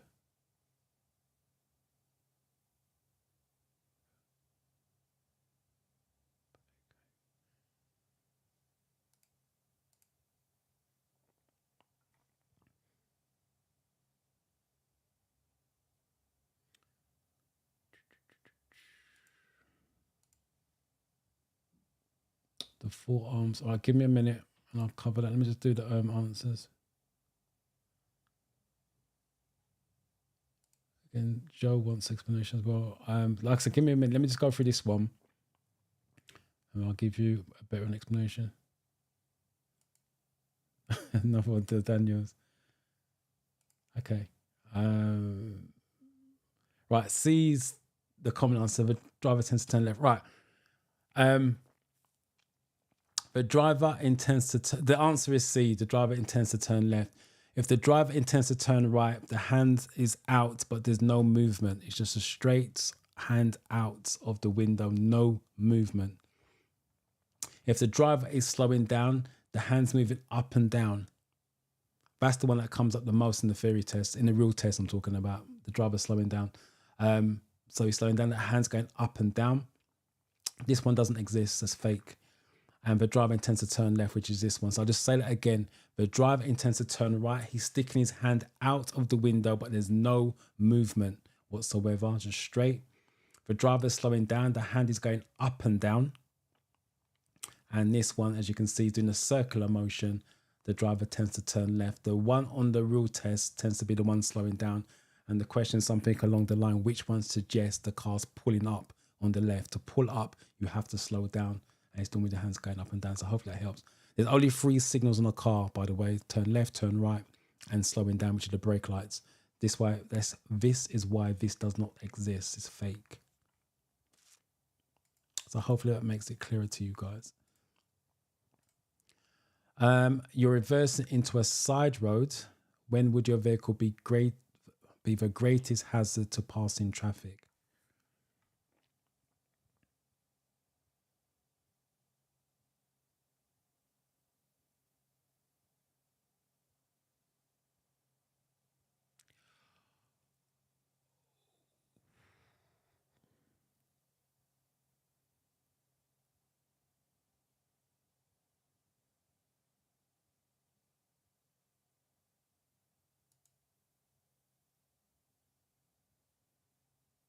Regulations.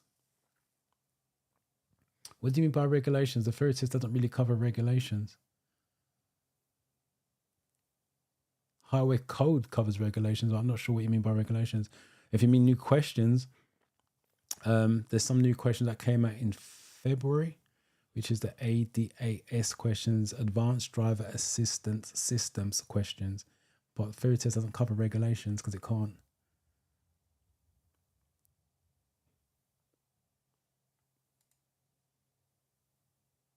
No problem. Welcome. Welcome.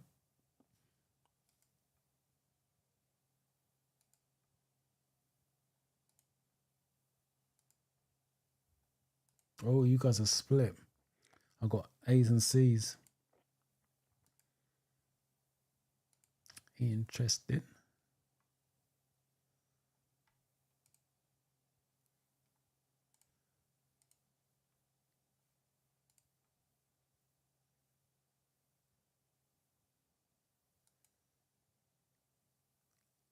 I hope you're referring to this question or the hand signal question. Because like I said, there's a delay between YouTube.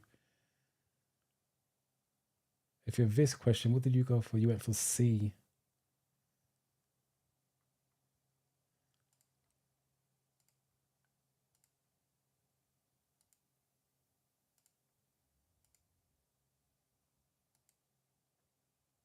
Right, interesting. You guys are going for A's and C's. I think the majority was A's though. All right, let's break it down. You're reversing to a side road, so you're going around the corner. When would your vehicle be? That's when it swings. What was the answers? A's and C's. A, when the front of the vehicle swings out. That's the correct answer. Or C, just before you begin to maneuver. No. Right, let me explain.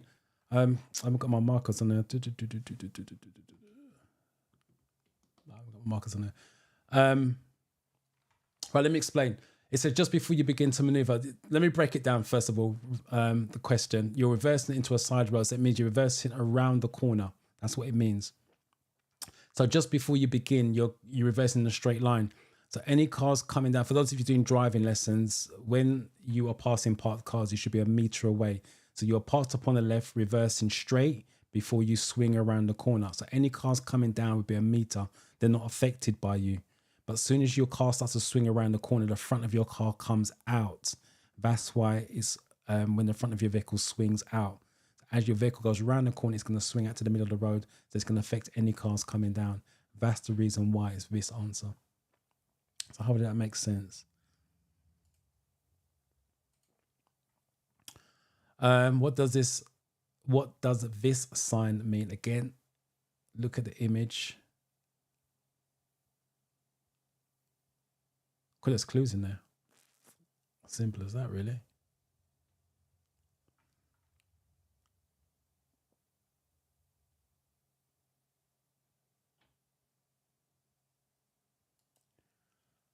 I'd like to join your Zoom meetings. The link is in the description of the video. So you can get the link from there, or you can go to the website, www.drivingferryuk.com. There's more information on there.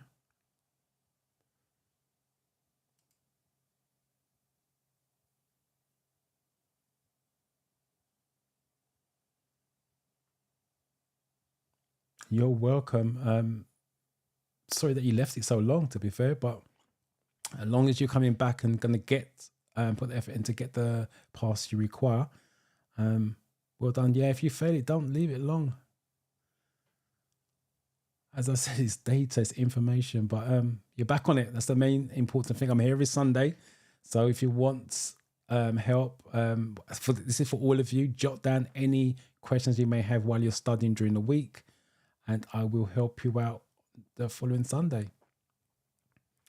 17.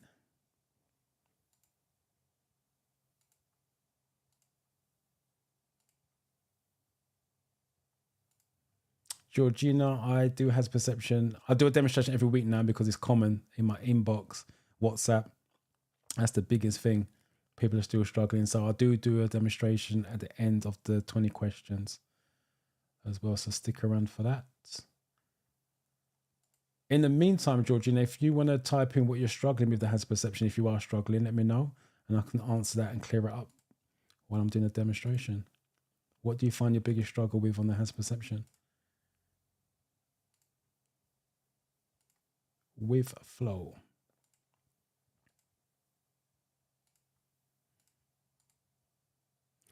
Yeah, there's no arrows. First of all, like I said, look at the image. First of all, it's got cycle and buses. Get rid because there's no buses. Cycle, buses only. Get rid.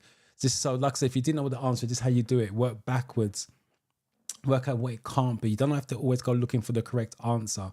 You want to end up with the correct answer. So there's no buses. There's no buses. So these two can't be correct. Contraflow means going against the flow of traffic. So there would be an arrow. But because there's no arrow, it's with flow cycle lane. That's what it means. Contra for driving means going against the flow of traffic, but there has to be an arrow to show you that. So the cycle would be in the cycle lane and you'd be on this side of the white line going up, just for clarification. What can you expect if you're, do that again. What can you expect if you drive using rapid acceleration, heavy braking? That's worded differently.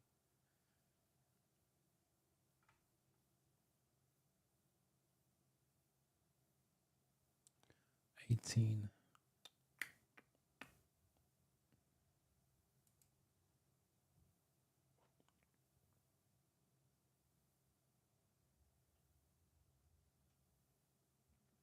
congratulations. It's just weird that your friend's daughter, do you know what I mean? It's really weird when I saw the message, but yeah, well done to you though. Keep me informed, know that your dad will, but keep me informed about your driving lesson and your clutch control. Remember, sod everybody behind you. Take your time, take a deep breath when you're ready to move off. Hold the bike, and on your way. The more times you do it, the easier it gets. Literally, you do it without thinking. But yeah, don't let other people push you into making mistakes.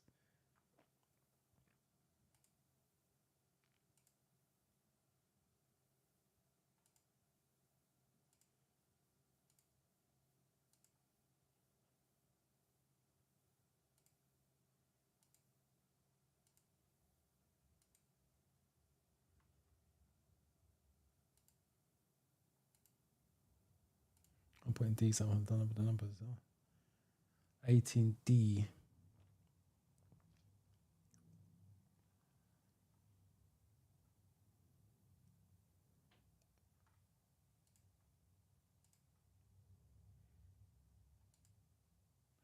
Yeah, it's the increased fuel consumption. You should never be rapid acceleration. You should never be doing heavy braking because you're burning more fuel than you need to.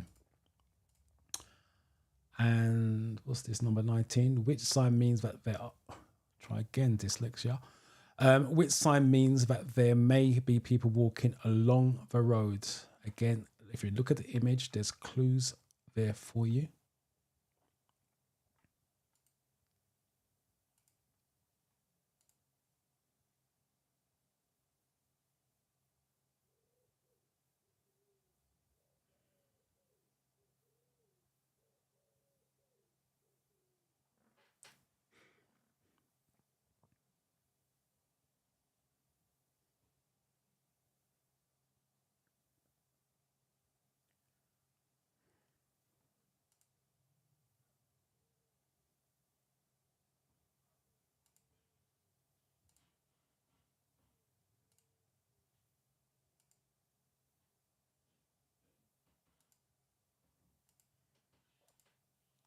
And D is the common answer.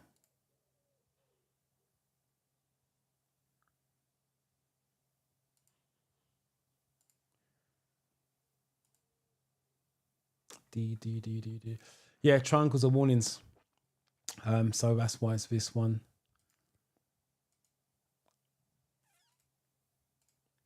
And the last one, what should you do if your mobile phone rings while you're driving or riding?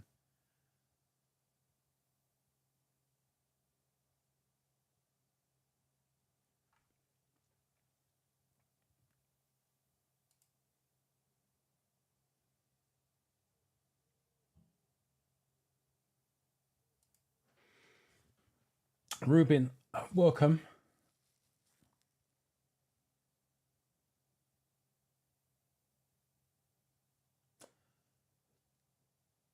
$63 out of 75. Well done.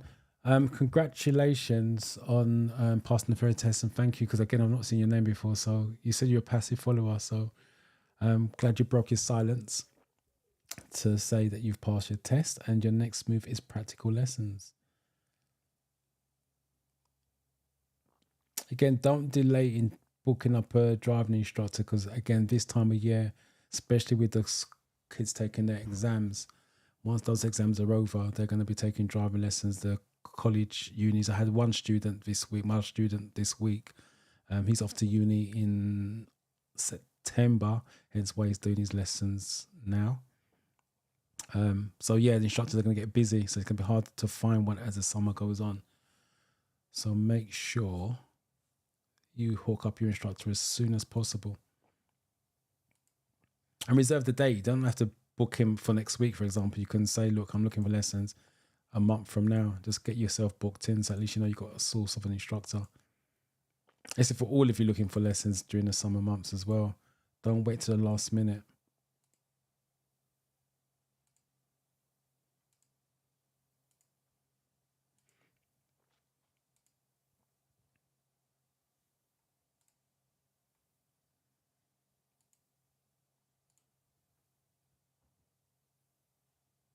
$20B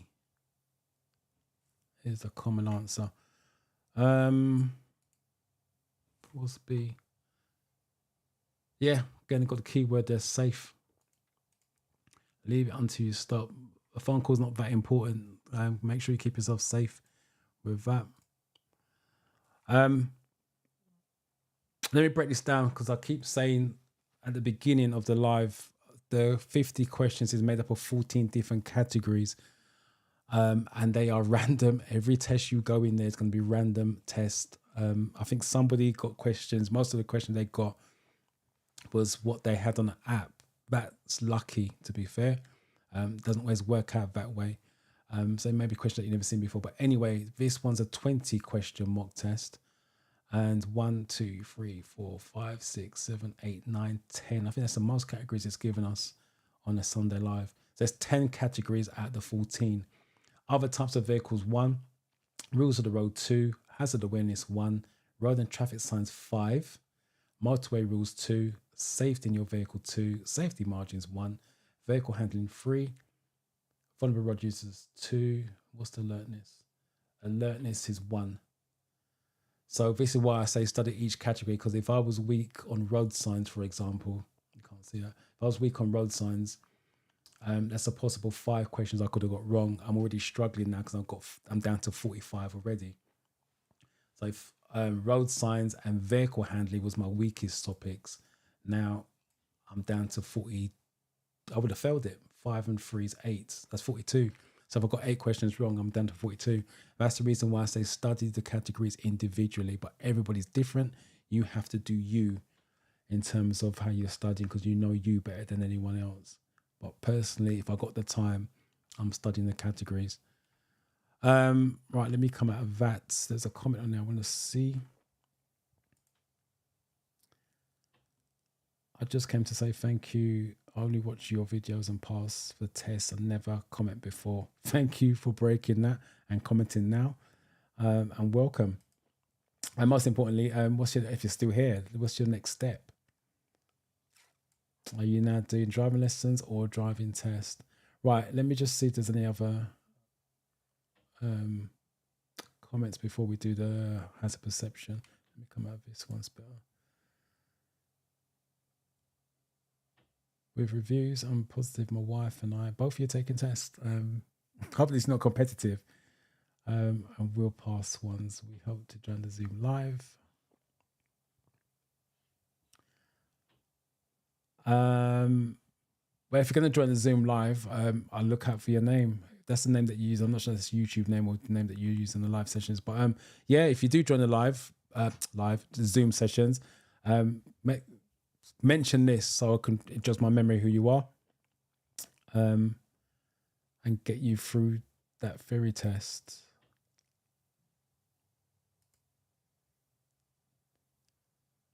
On the 20th of August, but it's difficult to get an instructor here in Governor in Glasgow. Well, hopefully you got plenty of time. It's literally around the corner because it's June next week.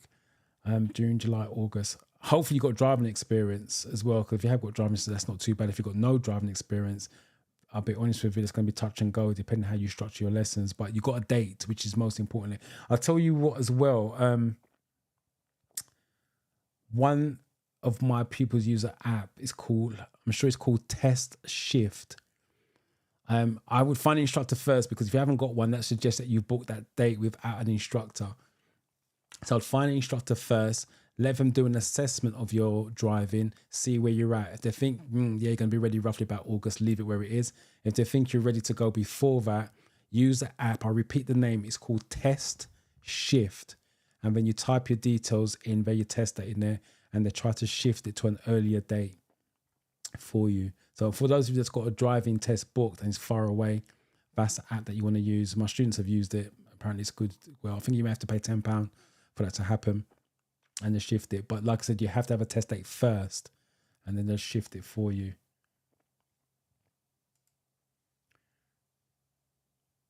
So Naomi saying most of the questions was what I had on the app. Again, it's a lucky situation. There's nothing wrong.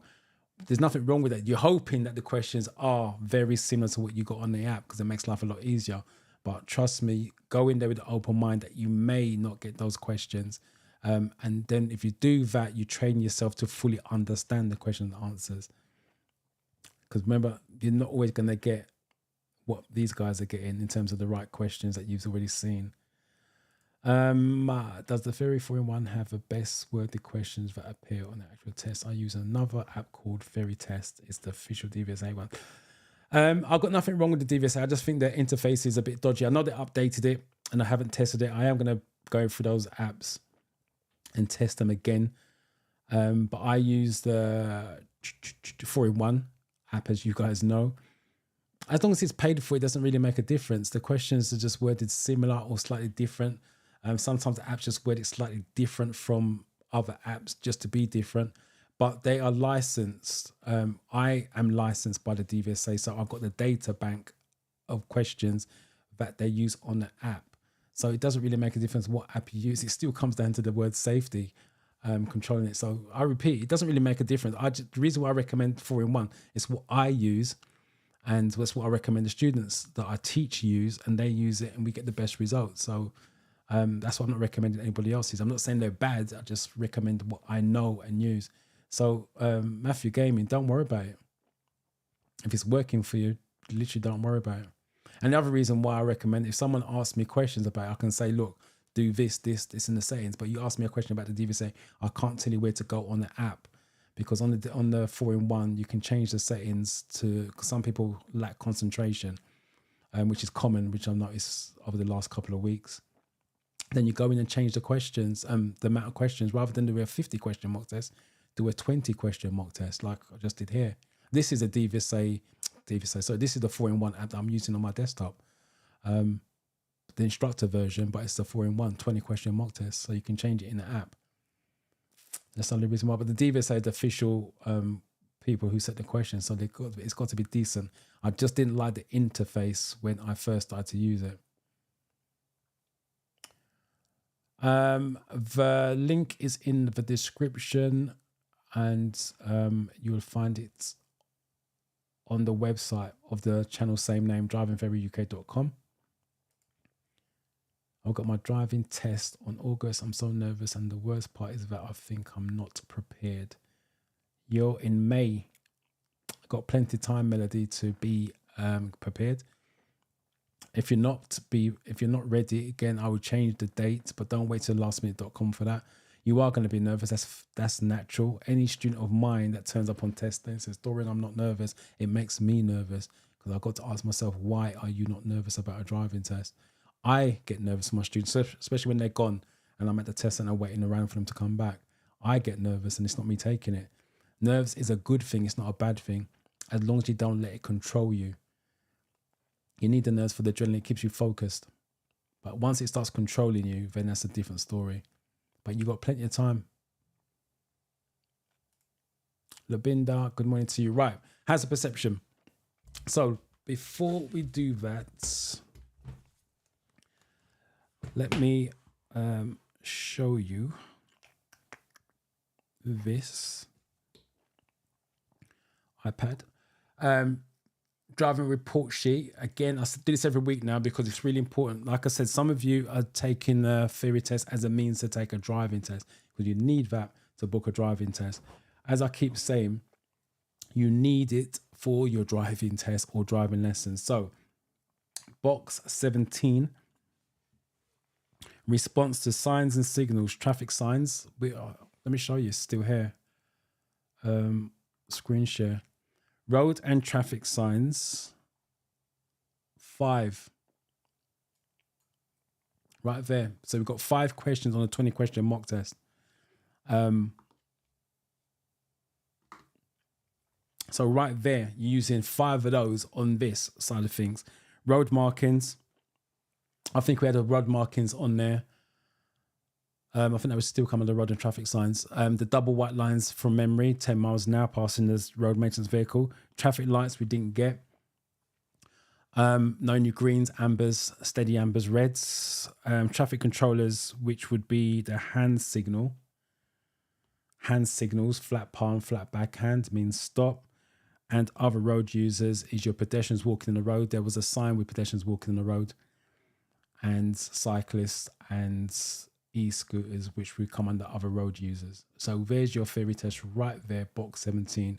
And that's the reason why I say you need to understand it so you can apply it to your driving lessons. It gives you the best possible chance of passing your driving test first time. Now, for those of you talking about the hazard perception, we move to box 14, which is you check the hazard perception is you checking the mirrors. So every time you're clicking, getting your 5s and 4s, getting the green, not green, it's red flags. You're checking the mirrors. So before you signal, you check your mirror. Before you change direction, you check your mirror. And before you change your speed, you check your mirror. So that's what you've been testing on, checking your mirrors nice and early, hence the 5 seconds, 4 seconds. Once you start to get to 2 to 1s, your brain won't allow you to check the mirrors first. It'll let you go for the brake first and then check the mirror after. The problem from the examiner's point of view, you need to know if it's safe to brake. And that's the reason why they want you to see things early so you can check your mirrors early. On the videos, it starts from 5. In real life, if the road's long, clear, you can do it 7 seconds, 8 seconds, 10 seconds ahead. That's how you should be reading the road. So hopefully that makes sense. Let me just make sure there's no comments based on that. Where are we?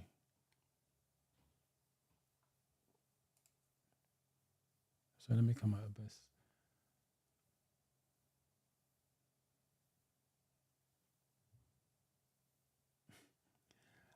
Like I said, there's a couple that's on here that said they got the questions that came up in the app. In my experience of doing this for X amount of years, I think I've been doing it for about teaching the theory for 10 years, but instructor for 30 years. It's not common. But like I said, that's what I teach to understand the question, because it doesn't matter how it comes up in what words.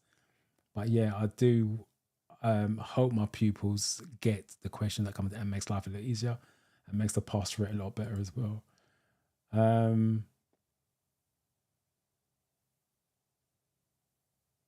Journey for the first time. How many times should I press the cursor before it can be considered cheating? I'm assuming you mean the hazard perception. If that's the way you're thinking, that's the wrong way of thinking. I don't. The answer to your question is simple. I don't know. Every video is different. It's different. It's got different amount of hazards. But if you're counting and worry about how many times you're clicking, you're thinking the wrong way. That's not the right way to think. If you click on the problem that exists, then you don't have to think that way. But I'll show you what I'm talking about in a minute. Emmanuel passed his test. Congratulations. Titi Leo, hopefully I'm saying that right. Hello, thank you so much for lessons. I passed my theory test yesterday. Well done. Congrats, 43, just about. I still brush up on that, 43. Passed the pass, but still brush up on 53 and 75. Congratulations. No problem. Hopefully you can, like I said, I'll get the instructor first and then think about shifting the test, because you don't want to get yourself under pressure. You guys should be concentrating on me, not practicing on the app. I'm joking. If you practice on the app and there's questions coming up that you don't understand, put it in the comments. Not a bad way of doing it.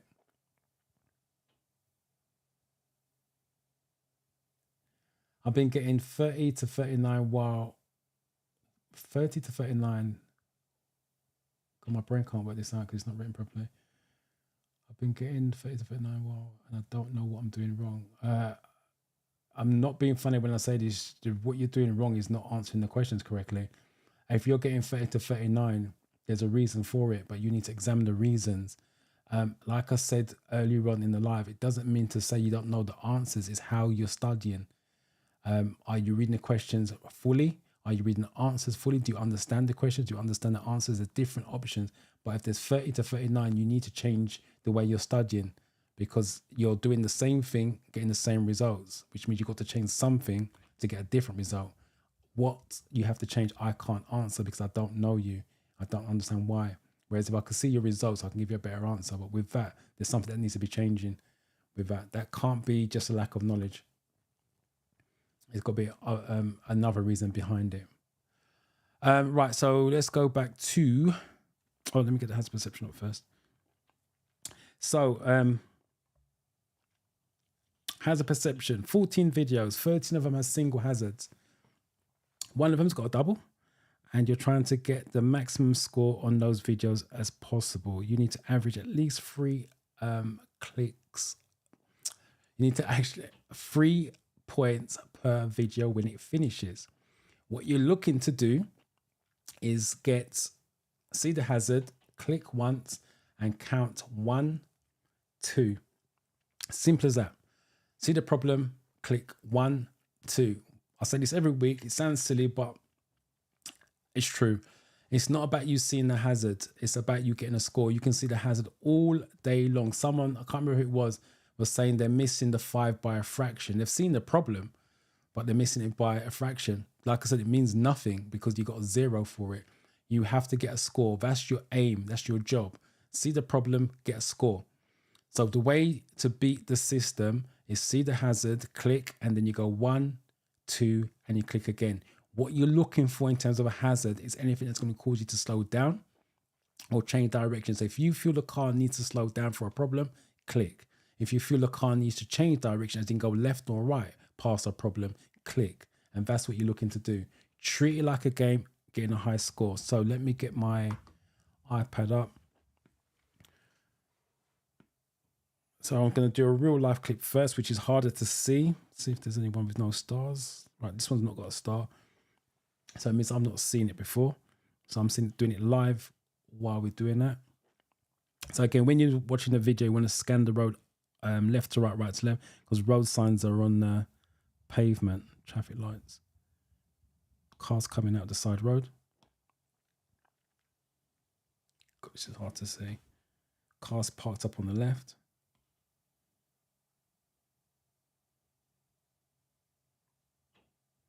Scanning from left to right, right to left. Can't see anything going on at the moment. There's something on the pavement. I was going to click on that. Zebra crossing. I'm going to click on that. Something tells me I've got a 0 on this one because I can't see anything. And that's the wrong with the, that's the zebra crossing. And parked car. The quality is poor on the real live clips. So that should be the one that's got scored. Oh, 5 out of 5, even though I couldn't see nothing. Right, let me just show you. No cheating. 5 out of 5. Review it back. I got funny things right at the end. So there it is, right at the end. Let's just speed it up. But oh, look. Can't teach it any better. Live as we speak. Zebra crossing. That's what I call zebra crossing. There's my first flag. So I've seen the problem. There's my flag. But that is a 0. I repeat, just because you see the problem, it means nothing. You need to get a score. So I'll go for 2 clicks just to make sure. And there's my second click in the 5. So that was for the zebra crossing. We've moved on to a different problem, which is a car. So I clicked again. And actually the car was the problem because it's got a red circle. So the zebra crossing wasn't got to be an amber circle. So they're saying the car's the problem. But I clicked for the zebra crossing. That's what I got scored on. I repeat, it's not about seeing the problem. It's about getting the score. And that is the reason why you do 2 clicks per problem. So I've done 2 for the zebra crossing and 2 for the car. If I had to go for a 3rd click just to make sure I got a score, I would do that as well. And somebody asked me, I don't know if I can find that comment. Let's quickly see if I can. Here we go. It was Labinda. Hopefully I'm saying that correctly. Joining for the first time, how many times should you press the cursor before it can be considered cheating? I don't count the clicks. I just literally count 1, 2 per problem. Let me just show you there. You've got 2, 4, 6, 8, 10, 12 clicks. Those 12 clicks was relevant. If I clicked on things that don't exist, then it can add up to too much. But I'm not worrying about clicking too much. I'm just worrying about clicking on stuff that exists, which means I don't have to worry about how many times I'm clicking. And that's what I'm saying. If you're talking about how many times you're going to click and get kicked out, that's the wrong way of thinking. You need to think problem, click, and then you ain't got no problem to worry about outside of that. So hopefully that makes sense to everyone. Let me just see if there's any other comments based on that. No comments, so you guys seem to be happy with that. All right, let me do a CGI so you can see a quality difference.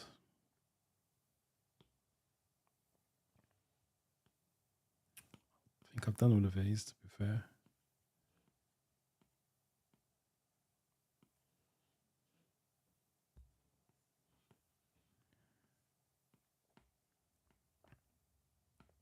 let's find a 4-star one. This is the 4-star. Let's see if I can get 5 on this one. So ice and snow. Remember, it takes 10 times longer to stop. Cars coming at the side road to my left. He's all sliding all over the place. So I'm going to click again. The van's coming down from my left. Same thing. I'm going to click again just to make sure I got a score. So that's the one that's caused me to slow down. That's the one I should get marked on, but keep going because it could be your double hazard. And again, when you're watching the video, you want to go scanning from left to right, right to left. Signposts are on the pavement and side roads as well.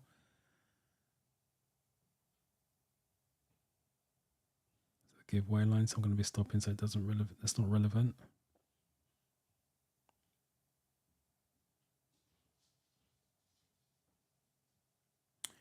Nothing else is going on. Oh, 5 out of 5. Right, so let me remove this comment. So let's speed it up. So there's, just in case you can't see it, the click for the car coming up the side road. That's why I say scanning from left to right. So when you're scanning, when you're driving in real life, the way that I teach my students as well, that's what they should be doing. Literally going from left to right. Don't just keep watching the car in front because that's not relevant all the time. It's the stuff that's going on around it. So the car's coming from the side road. Remember, it takes 10 times longer to stop. Hence why he's got the problem. And then the van's coming from the left. There's the van. And I think there's my first click just about in the 5. Again, it's going to take him 10 times longer to stop. And there's his slide. I went for another one just to make sure. Because for me, it's about getting the score. But they'll always give you the highest mark. They're not going to downgrade you. So there's no benefit in clicking once. Lots of benefits in clicking twice. So that's the reason why you go for 2 clicks. But if you have to go for a third one, feel free to go for a third one to make sure you get a score. Because a 0 puts you up against it. So hopefully that makes sense to all of you. I don't see any other comments on there. Well done, Chief Dorian. Enjoy the rest of the Sunday. You too, Errol TV. Right, so that's that. So like I said, with the hands perception, don't count your clicks unless you're doing a 1-2, obviously. But don't go, right, I've done 10 clicks, I can't click anymore. That's a waste of brain power. Click on things click on things that's relevant. That's going to slow down, change direction. Also, review it back like I just showed you, because you're going to learn from mistakes. Even if you are getting zeros, you're going to understand why you got a 0. Because like I said, you learn from mistakes. It's nice to get 75 out of 75, 50 out of 50, but you do not learn anything about your character when things are going wrong. Because you want to know if you're getting questions wrong, if you're getting the videos wrong, what type of character are you? Want to give up? Are you want to try harder, seek information, seek help? Obviously, you guys are looking to seek help because you're here on the lives, that type of thing. You learn from your mistakes. And then the better you get, the more chance you have of passing when you take your test. So that's what it's about. It's nice to get the maximum scores, but like I said, you don't learn anything from it. So hopefully that's made sense to you guys. I don't see any other comments in here. So I'm going to sign off and enjoy the rest of my Sunday.